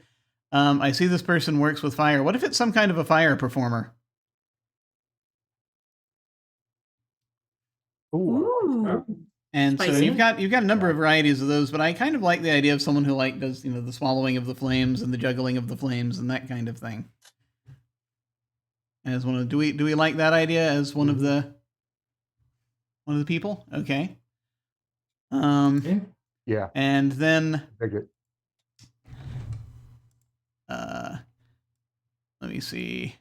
As far as the other person,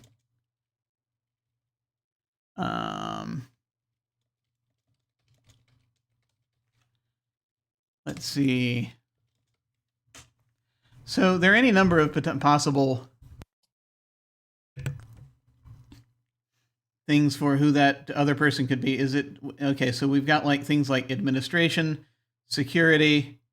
We've got just sort of general, whatever the fanfare equivalent of roustabouts are. I know they exist. People who run around and take care of build things and tear them down, kind of deal. Just like stage crew type folk.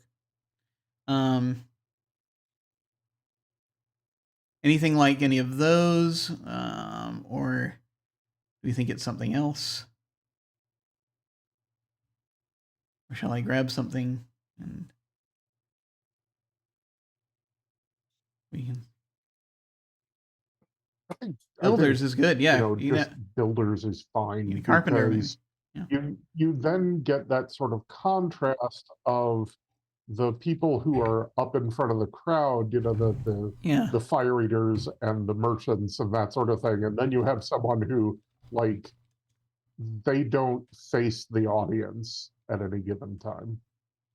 Something has had to gone real bad for them to... Yeah, to be noticed. Yeah. Excellent. Yep. Okay. So sort of person on the crew who's sort of the builder carpenter person that they bring in to set things up and then to fix things type stuff. That works. That works. And then they probably do, if they're traveling with them, then it's one of those things where they probably do other stuff when, in the interim between building things. And I mean they're probably required to do several things, but I mean they probably do all kinds of jobs around the fair where it's like, here help organize this line, here take tickets, here do that kind of thing. So yeah, garbage. That's absolutely Garbage. okay. Yeah, So, like the sanitation and setup crew. Handy person.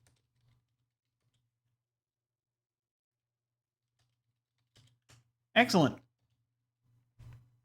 Not necessarily Well, yeah, describing you it as gotta the do most it. You gotta glamorous do thing it. in the world, So, but it is a necessary thing. What do we want to so what pronouns do we want to give each of these individuals? Each of these 4 individuals.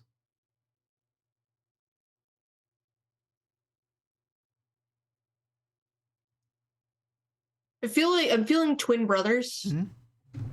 So the twins are both he, him.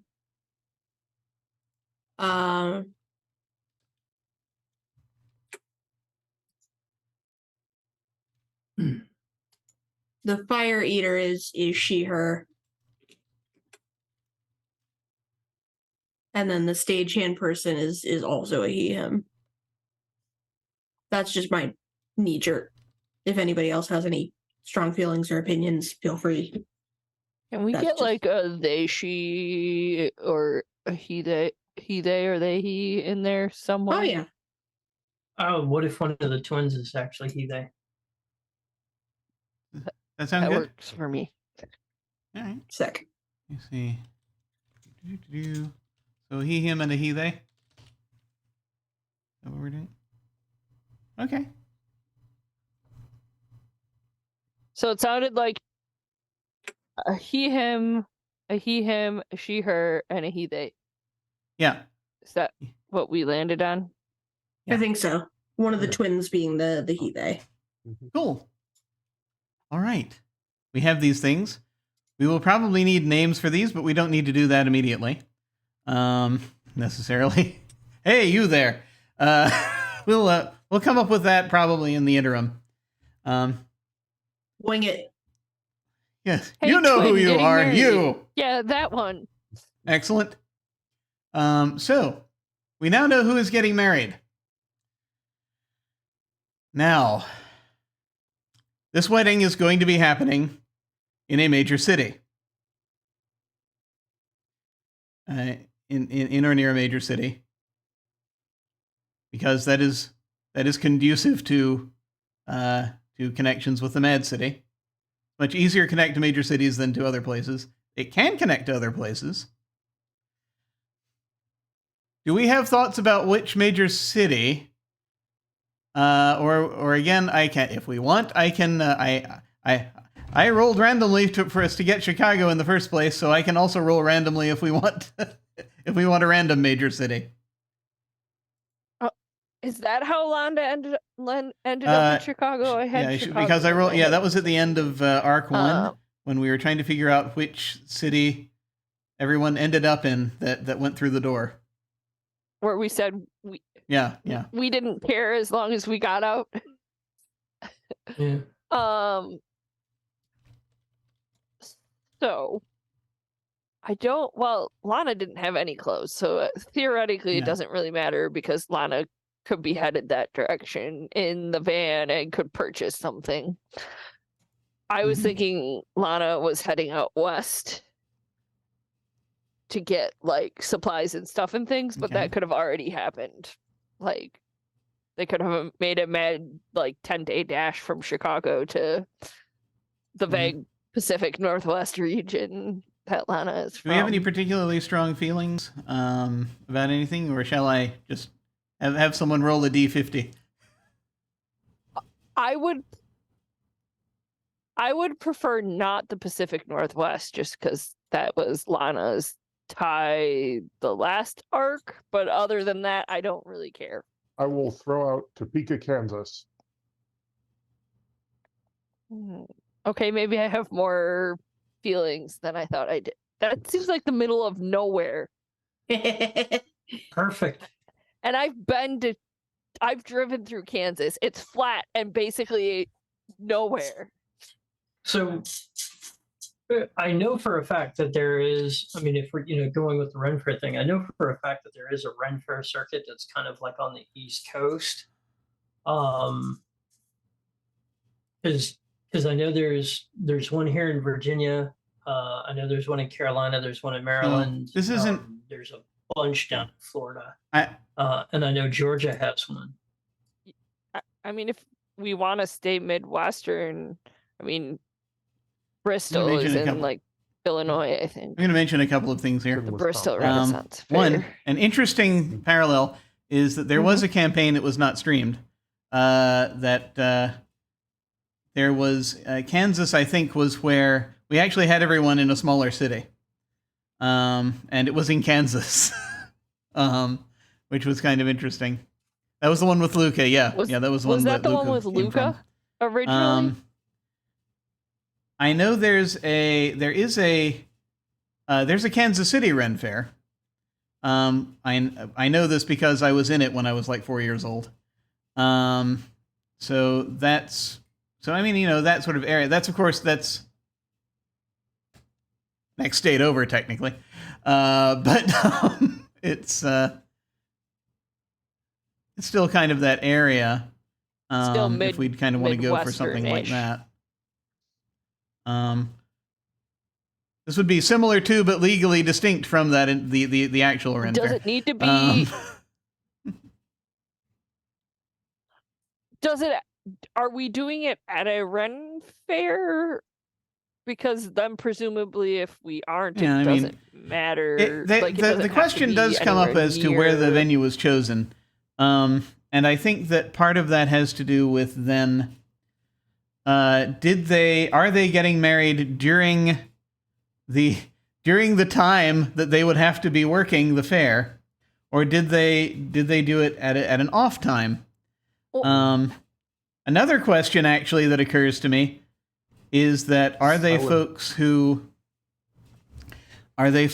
travel from fair to work and that's like their main gig? Or do they do other things for like the rest of the months that the Ren Fair isn't operating? And I mean, other things could even just be, Etsy store. But it just sort of depends on what the gig is. So in your head, this is thinking this was there's a specific reason for that. And that is that because the first arcs took place on the evening of basically the same time we started. And this arc will be similar to that. I'm not pinning down an exact date, but it helps keep it straight in the noggin, if nothing else. The reason I'm asking, a place like the Southeast, you theoretically could have Ren Fairs all year round. Midwest, not so much, and generally they are. You know what's weird is we tend to have them where I am the Carolinas and such, and I think Georgia also did this. We tend to do it later in the year, I think. If I'm remembering right, it's kind of like I've forgotten about the Georgia Renaissance Fair. If they do it in like autumn or not, but.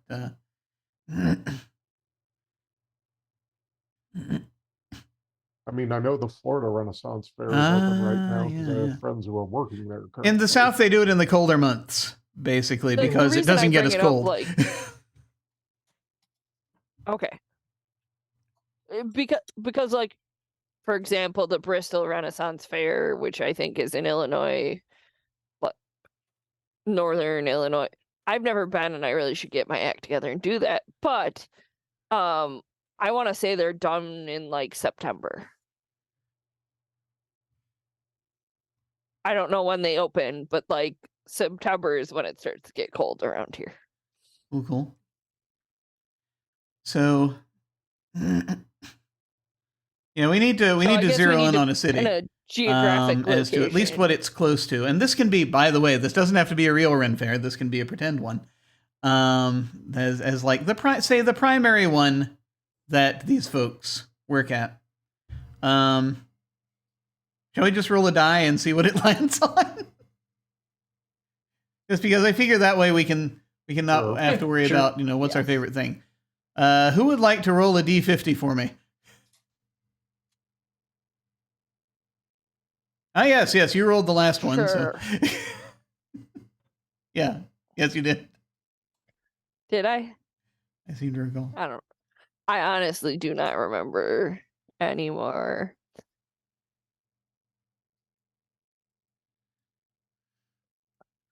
I don't know why I volunteered my DP. All right, on the list that I'm looking at.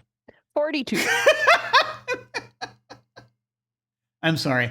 It's Raleigh.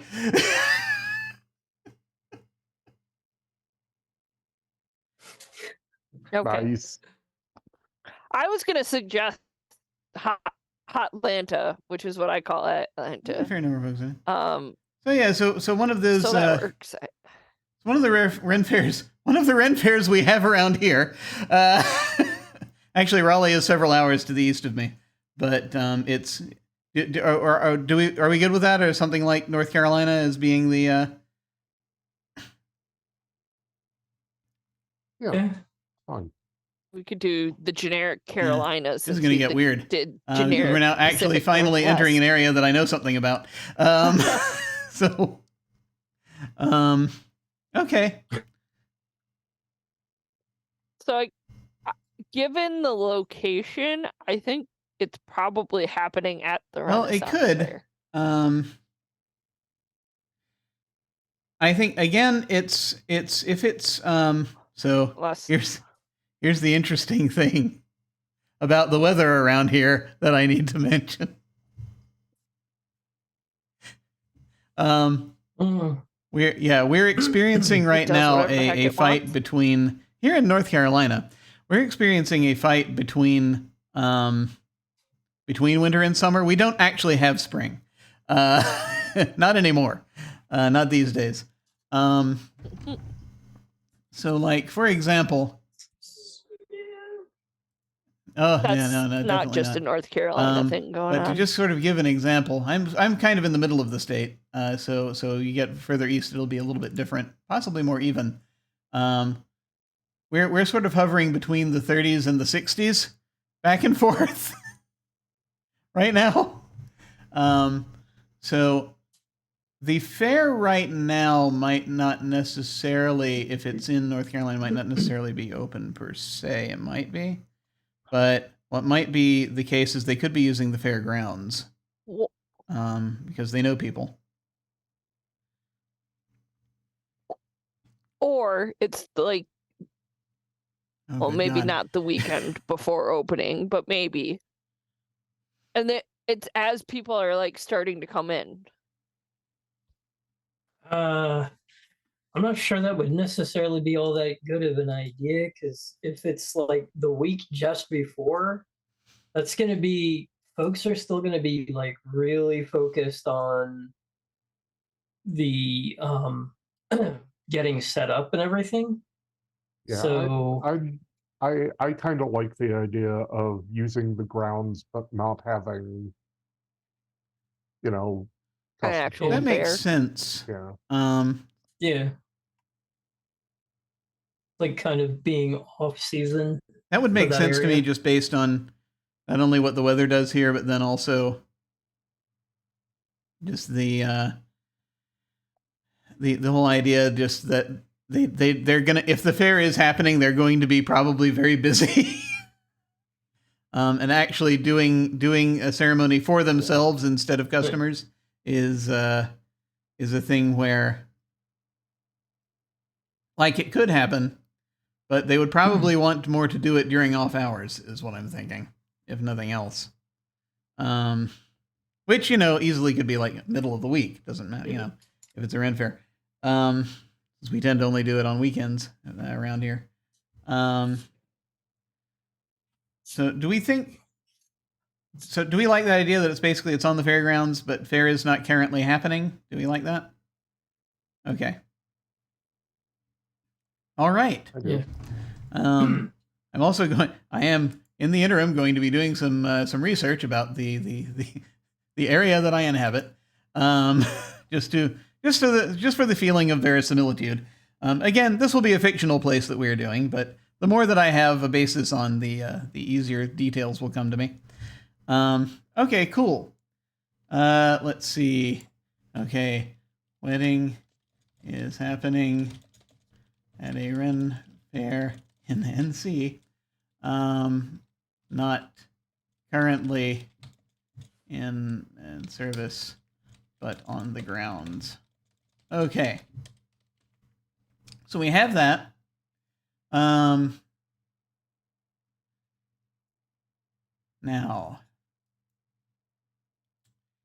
we want to create a little bit of lore about the location, just a bit. So, if everyone would like to, like each in turn, each one of you, to give me a detail, something we know about this location, this fair where this is happening. I can also, if we need additional details about people's connections to the place, I can draw a blue Dakuma card if we want that as well. So the question then as it sits is, who would like to go first? Who has a detail they would like to provide?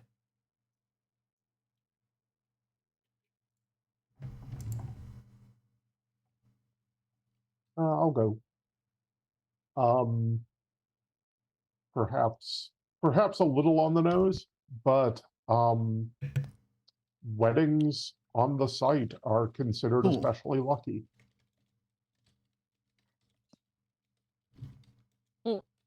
Okay, who else has a detail?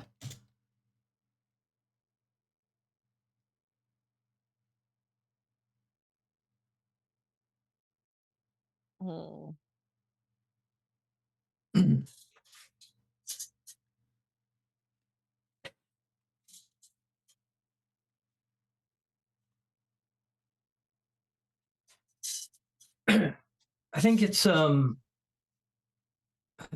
additionally, it's considered additionally fortuitous if I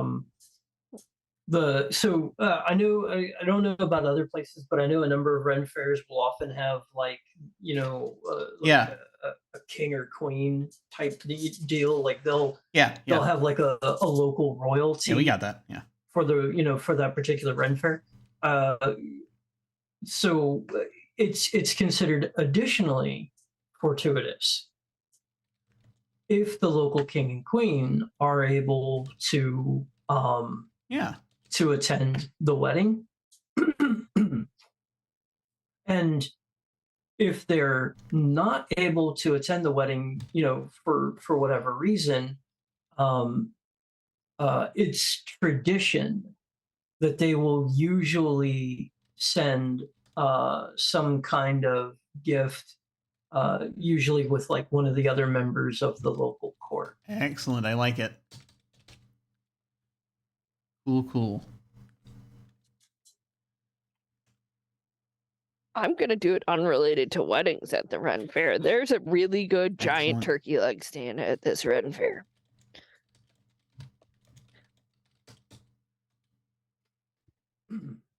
Here's a like legendarily good giant turkey leg stand. I would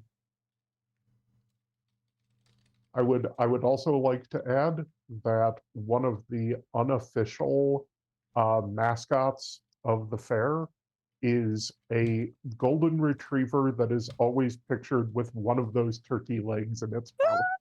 He's the goodest boy. Yep. Very good. Very good. That was worth using a fact for. I'm feeling like, to take it in a slightly more supernatural direction, there's a fairy ring near where this Ren Fair sets up. Nobody touches it. Everybody leaves it alone. You leave it where it is. You don't touch it. You don't walk through it. You don't step into it. there's a fairy ring. You know it's there. People go, they take pictures, but that's all. Oh, Don't fuck dear. with the fairy ring. Is there a wooden sign that says "Don't fuck with the fairy ring"? Maybe not in those words, but maybe in those words. You shall not pass this point. Is there is there a tale? Because every place, is there a tale of a particular vendor who didn't pay attention to that rule and just for like several years until they made amends somehow just had horrible sales, almost to the point of losing their business? That sounds about right. Yeah. Sounds about right. I just have to say, having stories about fairies and supernatural things in the like Renaissance medieval period is like very period. It also takes on a very interesting connotation in these parts. Let me just say. True. Yeah, and fairies just tend to follow me to They all just of my happen, games. you know. No matter what system I'm playing, no They matter know. what genre. Fairies follow me. I think Entirely there's something in possible. my blood specifically. But yes. I may now. Granted, the area we're talking about is nowhere near any. Is as far as I recall. As far as I recall, I'm gonna have to look at the geography again. But as far as I recall, wait a minute.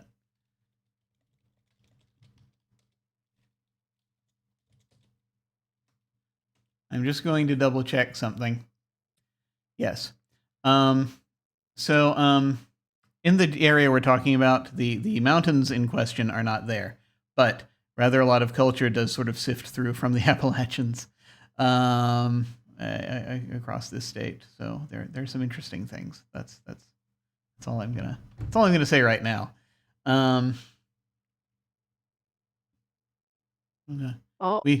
We have fairy lore.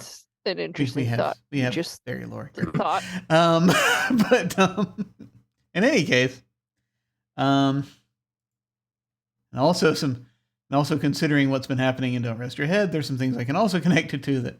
Well, we'll get there. So that said,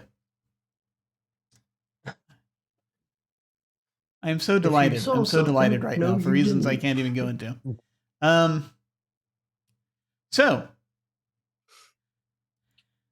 I think that we've already kind of established what everyone's relationships are, as far as they're just mostly going to be in the same place. The only people who probably know each other, you've got Lana and Dustin, who know each other from their previous adventure.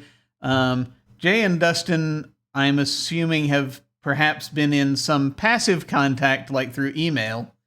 But I have a feeling that if Dustin has met anyone, it was the missing employee.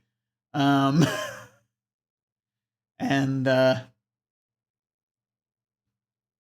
that's a thing. Was it Sophia? Was that the employee? Yes. Yeah. Dustin has been That was the name in touch with I Sophia, pulled from my but brain. has not actually met Jay probably up until this has happened, I'm guessing. Do we want Oh, that was my next question. other than that? Because it's possible if he's spending time in the States that Jax knows him through. Well, I think that's possible. Her relationship to the because weddings Colm has well, sort of, right? Because it's one of Colm's teammates. Yeah. Let me look at this again. Is it? Let me see here. No, it's doable. What was the? You said it was like a. Let me find it. Let me do a search, Jim. There we go. One of the people getting married is the son, niece, or nephew of an old teammate, perhaps. So one of the. So I guess that's something we need to look at. And one of the people getting married is also related to Jax. So it's just a question of kind of what we want to do with that. So we have the let's look at again at who we have here. We have the twins who are leather and metalwork crafters. We have a fire performer, and we have a builder. What do we think? Who do we want to attach to whom? I mean, Who is game for Irish just in about this anything, in really. this list? I think is the question, right? Or who has an uncle who's Irish? Or who has an uncle who's Irish. Oh, I suppose I was gonna say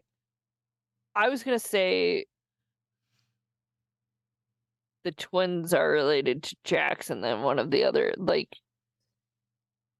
Oh, I guess it doesn't matter though. Thinking about the, it could be a relation who is Irish and emigrated, or somebody Well, visited do Ireland. we have the twins further- related to Jax, further and up maybe the say like the line. fire performer related to Combs' ex-teammate? Something like that? Yeah, sure. That worked. Fiery Irish.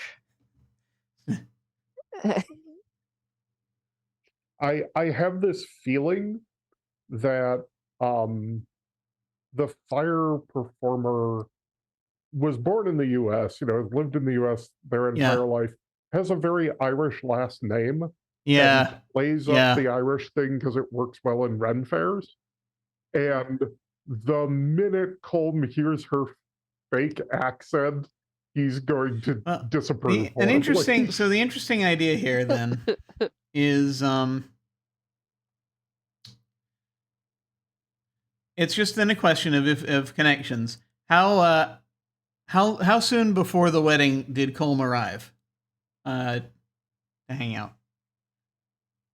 I think a few days, unless there's so there's a probably good been plot time reason for it to be then longer. for Lana and Jax to have met and associated with him at least a bit. Does that make sense? Cool. Yeah. Mm-hmm. I know Dustin is showing up at the last minute, probably, or like on the day, because it's like he's got to get a block of ice from the Mad City and then and take it to and make a mad dash. Take it to the North Carolina doorway. Oh God. This can't backfire. One of those weird at all. things where you just happen to figure out within a 12-hour span where a door is that you need. Don't get stuck in the 13th hour. Mhm. And it's actually really just a question of figuring that out, when it's... There are ways, it depends on who you ask. I mean, it makes sense to go to the Mad City for, seeing as how it's a double wedding, it makes sense that he would go to the Mad City for what would be a insanely large block of ice. Yes. Possibly even a strangely portable one, if you want to have some strange means of moving it. But I'm very concerned about this ice sculpture now that I think about it. But I'm sure we'll. This will be great. It's okay. Let us crash and burn on the first so episode. excited. It's fine. We'll figure it out. No, this is giving me life. So that works. I don't know if that makes me comforted or not, Jim. I'm assuming that for Lana and Colm, they've probably met Jay briefly. But I don't know if, unless there's maybe the planner's probably at the rehearsal dinner, I'm guessing. But then I don't know how many of these folks would be at the rehearsal dinner. Is that just the family or is that everybody? It can't be everybody.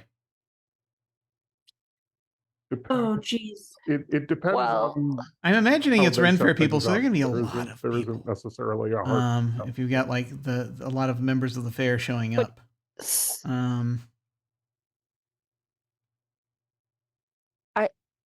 I suppose it would matter on like Yeah. how far removed the relations are. I would think Yeah, it would you're be right. You're right. just family for the rehearsal. So but I think that.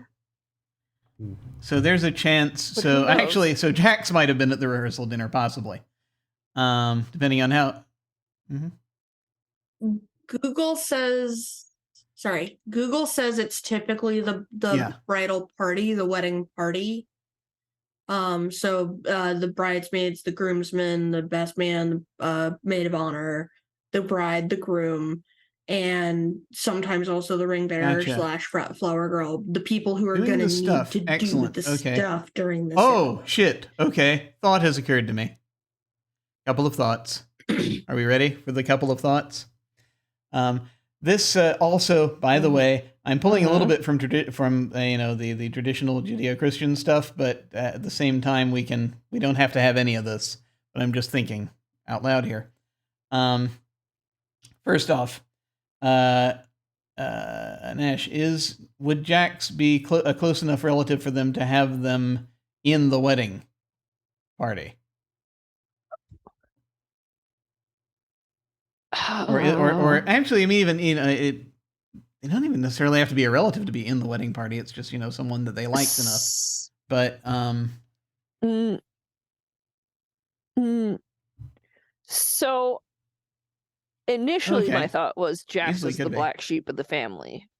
But given the dynamic of this wedding and the group of people that the wedding couples are involved in, they're probably actually unless the black sheep thing comes from like someone who likes to get together with lawyers. The black sheep yeah, Lana is probably more out of place in this group of people than I initially thought Jax would be. So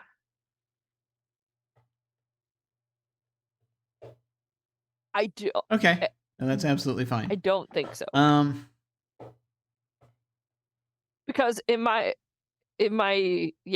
just, well, I guess there's 2 families worth of, or 2 weddings worth of grooms people in. Okay. But no, I don't think so. We're just the only other question then is are they having someone give the fire eater away? Or are they not doing that? Which they don't have to.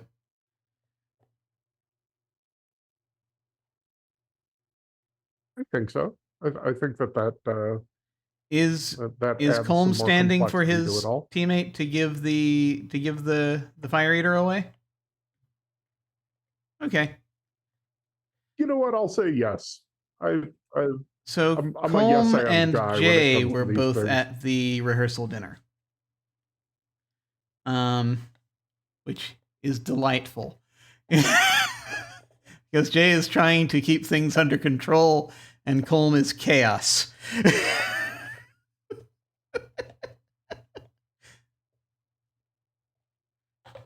Oh, we're gonna be oil and water. I That's just beautiful. know it. Oh, Okay. It's gonna be so much fun.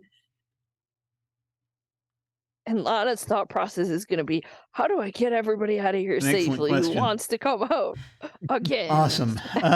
So they have the ceremony on the grounds. There's probably somewhere. I mean, there are plenty of buildings in there that they can set up as if they want to go inside somewhere to do the actual or they could do it outside if they want to. But there's probably maybe there's a hall or something or somewhere they can set up for the actual reception, also on the grounds. I like the idea of actually having the ceremony outside and the reception inside. Does that sound okay to folks? All right. So that said, now that my brain has done that, I think we've already taken care of how well everyone knows any of the people getting married. So I don't. Are there any additional relationships we need to tell us to know anything about, or do we think we're good?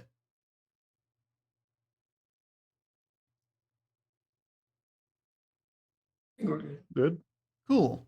Awesome. We're going to want to. We don't have to do this right now.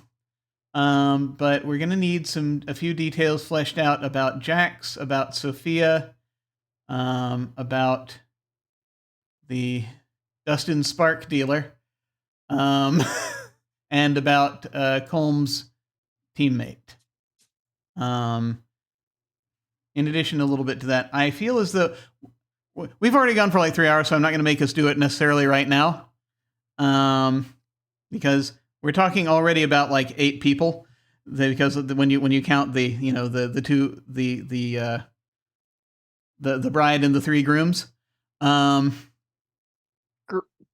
yeah. So that's a lot. But if we come up with details in the interim, in the week coming up, feel free to toss them in if we kind of want to brainstorm that over Discord. I can also draw things random. I have all these decks of cards. I can also draw things randomly if we decide we want more details about them. That will tell us strange and interesting things that might involve them or their relationships. I think we've got a pretty decent grasp. We actually have a better grasp on the people in the wedding than we do on the on those other NPCs. Come to think of it, so we'll need to come up with stuff a little bit, just some detail. But luckily each of those NPCs are attached to one of you. So if you want to fill in some more detail for me in the interim, I'd appreciate it. So now, I have only 1 or 2 more questions. And some of this, yeah. We've kind of dealt with some of this under what just happened to you.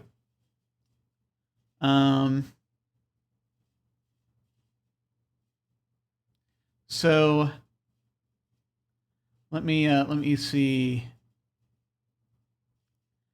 Actually, I don't think I even need to ask that question for prompts because we've got a lot of stuff with this. I was wondering if we needed any more supernatural things to have occurred recently that we've heard about. Do we feel like throwing anything else in?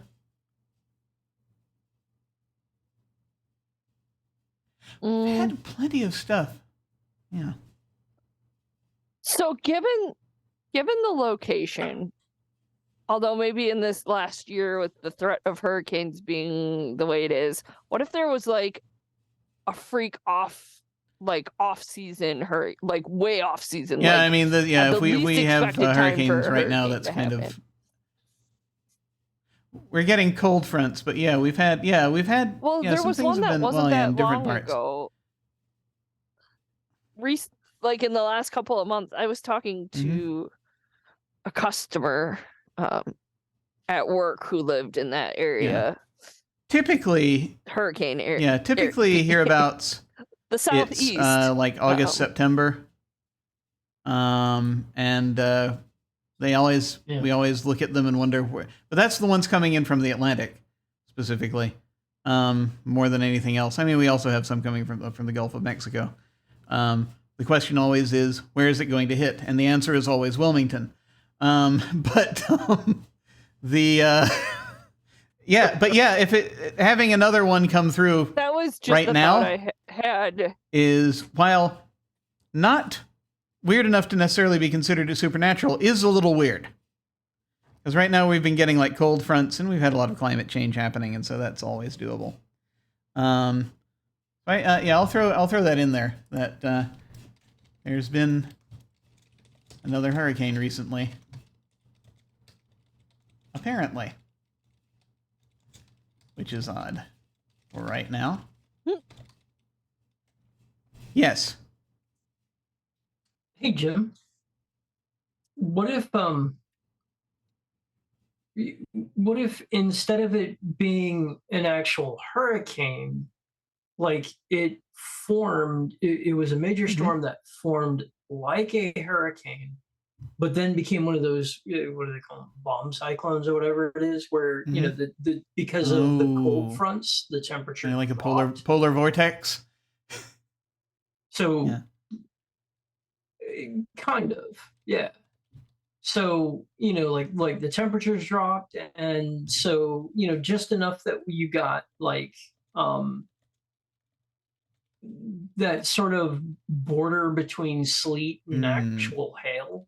Ooh. In some instances, like, because that way it actually kind of comes close to being just, it's Yes. plausible but still just weird, like for our time of Yeah. because I'm not that far from you. So I know that like around this time of year, I mean, granted, the last year or two we've had the warmer winters, but I can remember it only being like a few years ago where winter really didn't show up. I mean, until, yeah, like, the last week yeah. of January. I've still been waiting for snow to show up, and So I'm getting concerned because it could happen, right? but we don't know. Just randomly. This is the first year in the last few years that I haven't had at least a day or two I've been snowed in. Yeah. I'm concerned. Yeah. So I mean, like having that where the temperature just kind of like bottoms out. Yeah. Excellent. I love it. All right. I feel as though it's probably just about. Yeah, I think we've got enough information for this. I'm trying to decide if I want to ask everyone like if there's anything they're worried about, but no, we're good. I think we're good. I will, just in case, however, I don't know if this is going to mean anything, but I'm just going to look at a card real quick. Just to, in case there's anything delightful that might crop up. Just as a thought. In case it might help a little bit later. Oh dear. Okay. No, I'm sure this will be absolutely fine. I'm sure everything will be absolutely fine. I'm sure we won't have any problems whatsoever. Everything will be just fine. Okay. Well, I'm out. That's it.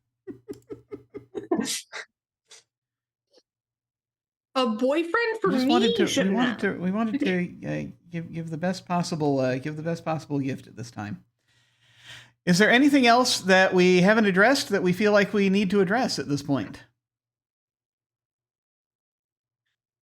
I feel like we've got a pretty solid setup here. It's going to be action's probably going to be starting at the reception, and there's going to be a delightful ice sculpture that I can't wait to learn more about. I would like to know, actually, I would kind of like to know this in advance. What's the sculpture of?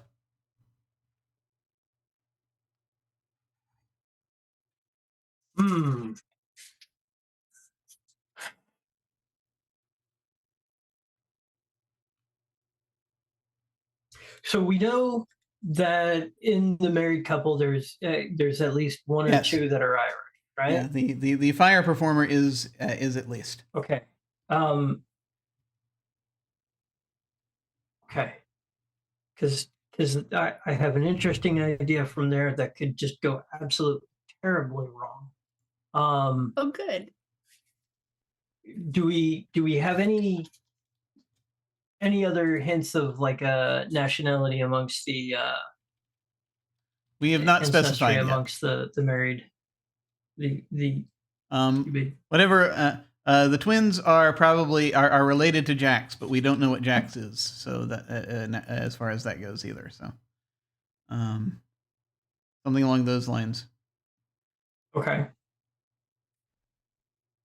The reason I'm asking is because Irish wedding, one of the first things that comes to mind, I don't know if you've ever seen this before, but do you know what the clada symbol is? I should know what that is, honestly. It's a heart with a crown over it being held by a pair of hands.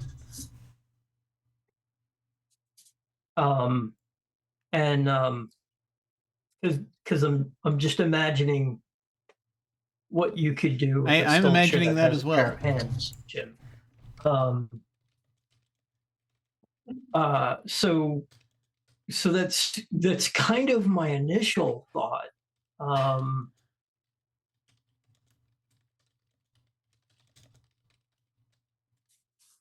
Although if one of these individuals involved would happen to be Germanic, perhaps the twins, then what I could see is kind of a spin on that, in that the hands that are holding the heart and the crown are dragon claws. Perhaps even it's a pair of dragons holding a heart. Well, that would actually be also possibly on top appropriate of to it. their infant. What do we think? What do we think about that? Yeah. Honestly, I think that sounds sick as fuck. 2 dragons holding a That's heart. metal as hell, dude. So does that mean there are dragons as like the table setting or centerpiece? Because you were doing other sculptures? I think so. Yeah. In fact, I think what the actual table sculpture itself is, just for a little bit of variety. So what you have is some of the table sculptures are a single dragon with its wings kind of extended upwards, and it's kind of like you know how there's normally like a floral centerpiece. The flowers kind of are in between the raised wings. And then I think perhaps another one is wells, like your typical stone wall round well with the wooden roof over it. And so there are these wells that are basically vases or vases, however you say it. And you have, some kind of a floral arrangement that comes up and maybe spills over the edge down back onto Nice. the table that way. You mean Dustin isn't going to put Tiamat miniatures on all of the tables? No. I like your idea better. That was just my head went from dragons to D&D to Tiamat. Yeah. My brain is picturing the tables the way that they're laid out. It's all the dragons are diagonal, and then the wells are diagonal, so it goes like dragon well, and Jay used that for placement organization. Okay, if individuals can't be sat next to each other, then we put all of those individuals at the well table. That way we know for a fact they're not going to be sitting next to somebody at a dragon table that they can't be sat next to. Very cool. Very cool. I love it. Alternating table sculptures. Excellent. Nice. Okay. So, someone in chat, Unstable Deus, has just said, so now we have actual stream merchandise ready for a budding real-life wedding planner. Yes. Excellent. Yeah, I know, right? Well, nowadays they could just be 3D printed and painted. I love it, and then I love the idea that somewhere like in the center you have this giant block of ice that's been carved into a shape of 2 dragons holding a heart. I have to ask this. How is it the symbolic heart, or does it look more like a human heart?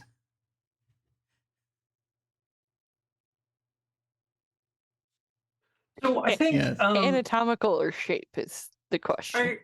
I want to say in this case it's the traditional Valentine style heart. It's I want to say it's that I'm going to imagine that somebody in the Mad City, if this is where I'm getting my block of ice from, though, I'm going to imagine that this is within the realm of possibility,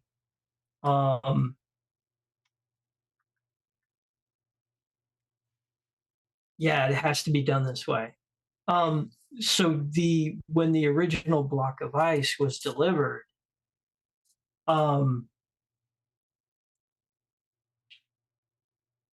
the center section, the section where the heart and the crown are, so like the bottom, like 2/3 of that, the area where the heart would have been carved from, was actually, and it's the only part. It's the only part. But the heart itself, that area of the block of ice was actually dyed red so that the heart would be red. Mm-hmm. The rest of it is the clear. The dragons are the clear. The crown on top of where the heart would be, that is clear. Did it come to you dyed red, or did you dye it red, just to be clear? Excellent. It was dyed red before I got it. So no, I have absolutely no idea what kind of. Yes, it was clearly dye. That's clearly. I think someone died for it. Yeah. Yeah, it was dyed. It was dyed. There was dyeing going on. Opium. All right. This is excellent. If I take too much longer, this is going to get up into the trees. I think that we should probably stop while we're ahead. Cut off, Jim. Just a little bit more. No. Okay. All right. So I think we are good. I think this is going to give us a nice foundation for what we're doing, and I'm going to be delighted to see kind of what comes of it. And we'll know that in about a week. Excellent. Okay. So now that we have that happening, we are going to go ahead and do our outros. Folks can feel free to basically to say where you can find them. Feel free to plug anything you like, and give any final thoughts you have about what we have created here, or things you are looking forward to in this game, or anything else you'd like to say, really. Once we're going in reverse order of the way we are on the overlay, which is going to be just the reverse order of the way we're doing the questions initially, and so we're going to start with Rrok.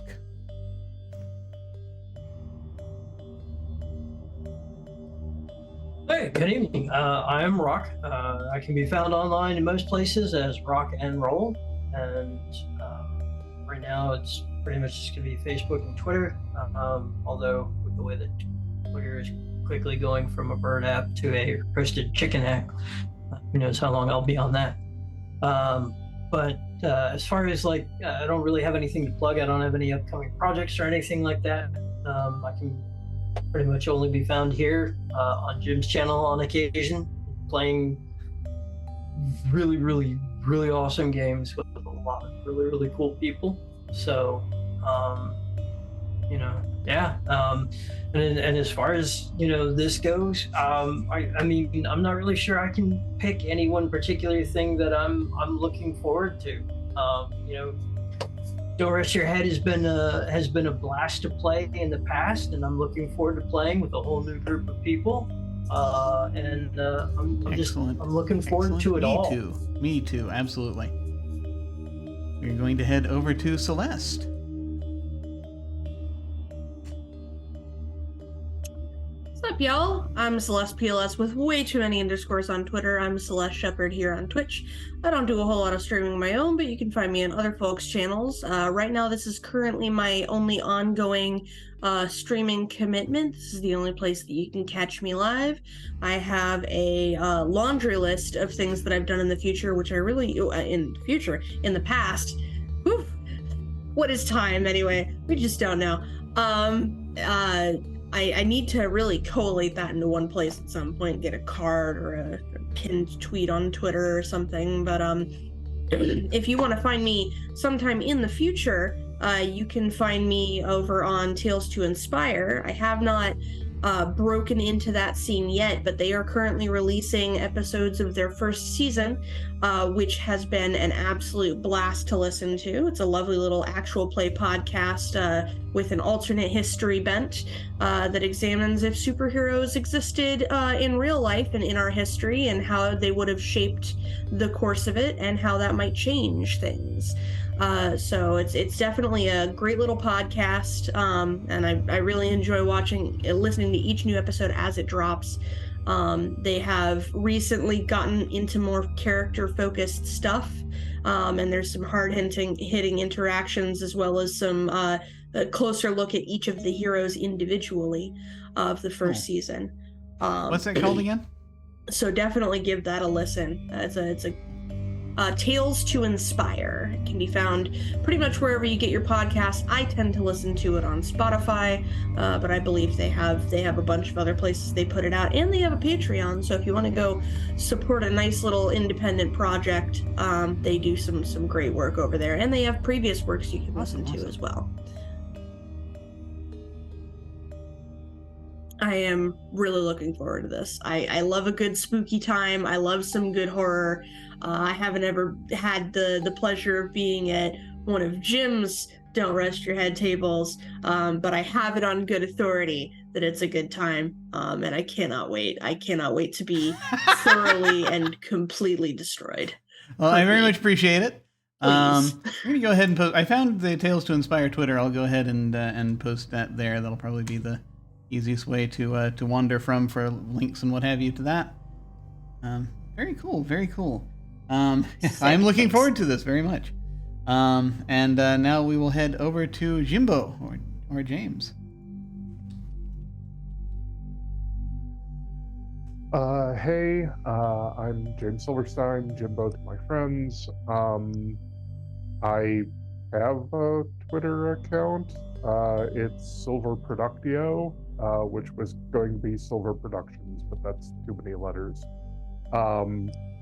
If you want to find my stuff, I have written several novels set in a universe in which the Nazi occult experiments discovered necromancy. They still lost the war. It became illegal to perform necromancy in every civilized nation in the world, but what is illegal and what is actually done are two separate things. The novels are all hard-boiled detective fiction. The first one set in the late 1940s, the second in the early 1950s, the third in the mid-1950s. I plan on a total of 8 novels. The first one is simply called Necropolis. The second, The Case of the Scarlet Starlet. The third, To Wake the Dead. All of which can be found on Amazon under James Silverstein. Go buy them. They're a heck of a lot of fun, and we're working on an audio book of the first novel currently. Jimbeaux, it's only illegal if you get caught. Exactly. Though it is a death sentence if you do. I am very much looking forward to this game. I've played Don't Rest Your Head with Jim before, and it's always been a twisted, marvelous good time. And I hope to be able to bring the level of energy that a younger, athletic Brian Blessed could. Yeah. Also, bring this to a for table. anyone who wants to see, James was actually in the very first stream of Don't Rest Your Head that I did on this channel. It was a one shot. If you go back far enough, like find it on the channel or on my YouTube, it's there. And it was a delight. And for some reason in that session, my microphone was giving me a weird voice that I didn't realize it was giving me until after we finished the stream. But a deeper voice, which it does from time to time. That's a Zoom thing. Sometimes I think that happens. But I also, during that, I deliver a weather report for no apparent reason. But it's where certain foundational things happened that show up in the Mad City later on. And now we will head once again over to Nash. Hi, my name's Nash. I was gonna say tonight I talked about my character Lana. You can find me in all of the places at Theater Nerd 221. Right now, this is my only streamed game. I'm excited to play with the idea of identity because I think, without getting too personal, I'm trying to figure that out still for myself. And Lana, given it's only been a few months, Lana is trying to also figure that all out. Labels are weird. Absolutely. But I'm very much looking forward to seeing kind of how things interact and how everyone's sense of identity is challenged, or everyone's sense of identity changes as a result of what happens. Very, very interested to see that aspect, definitely. As for me, who am I? This is an excellent question. Speaking of which, I'm the person who forgot to talk about scars.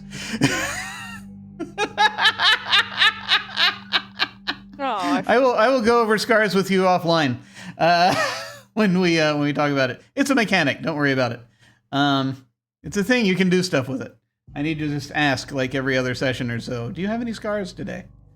And we'll see what happens. In the meantime, I'm Jim Ryan. You can find me at OtherDoc on Twitch, Twitter, Hive, Mastodon, and most of the other social media platforms. Where I'm not OtherDoc, I'm Jim Yes That Jim. My website is jimyesthatjim.com, where you can find my Geek Observation podcast and links to my various other things that are audio and writings and such. Down below, you can access my website, social media links, YouTube channel, and various other things. On this channel, on Wednesday, we will be having what is most likely going to be the finale of our Dune game, House Versailles. We have been building it. We've been handed this ocean planet to try to deal with. We have the former house that was in it has declared vendetta against us, and something's going to go down at the celebration, the 1-year celebration that we're having, and where the official public ceremony will be taking place, of our officially getting the planet. And I feel as though we need to do things and know more about what's going on. Luckily, we have an excellent spy network, disguised as various forms of entertainers and artists and what have you. But very much looking forward to that. Let's see, what else do we have happening? So on Friday, we are continuing with the other group, the Friday group for Don't Rest Your Head. They have not made it to the Mad City yet. And a couple more members are to be introduced. We're starting things off a little slowly with that, and a few shifts of things due to some real-life concerns as far as what we were doing when. So we have already started the story there, but there's more to come, and I'm very much looking forward to it. So that's going to be on Friday, and of course the following Monday, 1 week from today, there shall be more of this, and we shall actually begin our story. We shall see what happens. I can't wait. So, when we hit the end card, we're going to go and raid somebody. There are a few different people currently streaming, of my acquaintance. We're going to probably stream. Let's see, Catherine Lynn is up. The Initiative Order is up. Happy Jacks is up. I actually haven't hit Happy Jacks in a while, and they're doing their One Ring game. Let's go see if we can say hi to them. Feel free to hang on if you're so inclined and say hi to them with us. That again will be when we hit the end card. In the meantime, folks, thank you all very much for watching. Take care, and we will catch you next time. Farewell.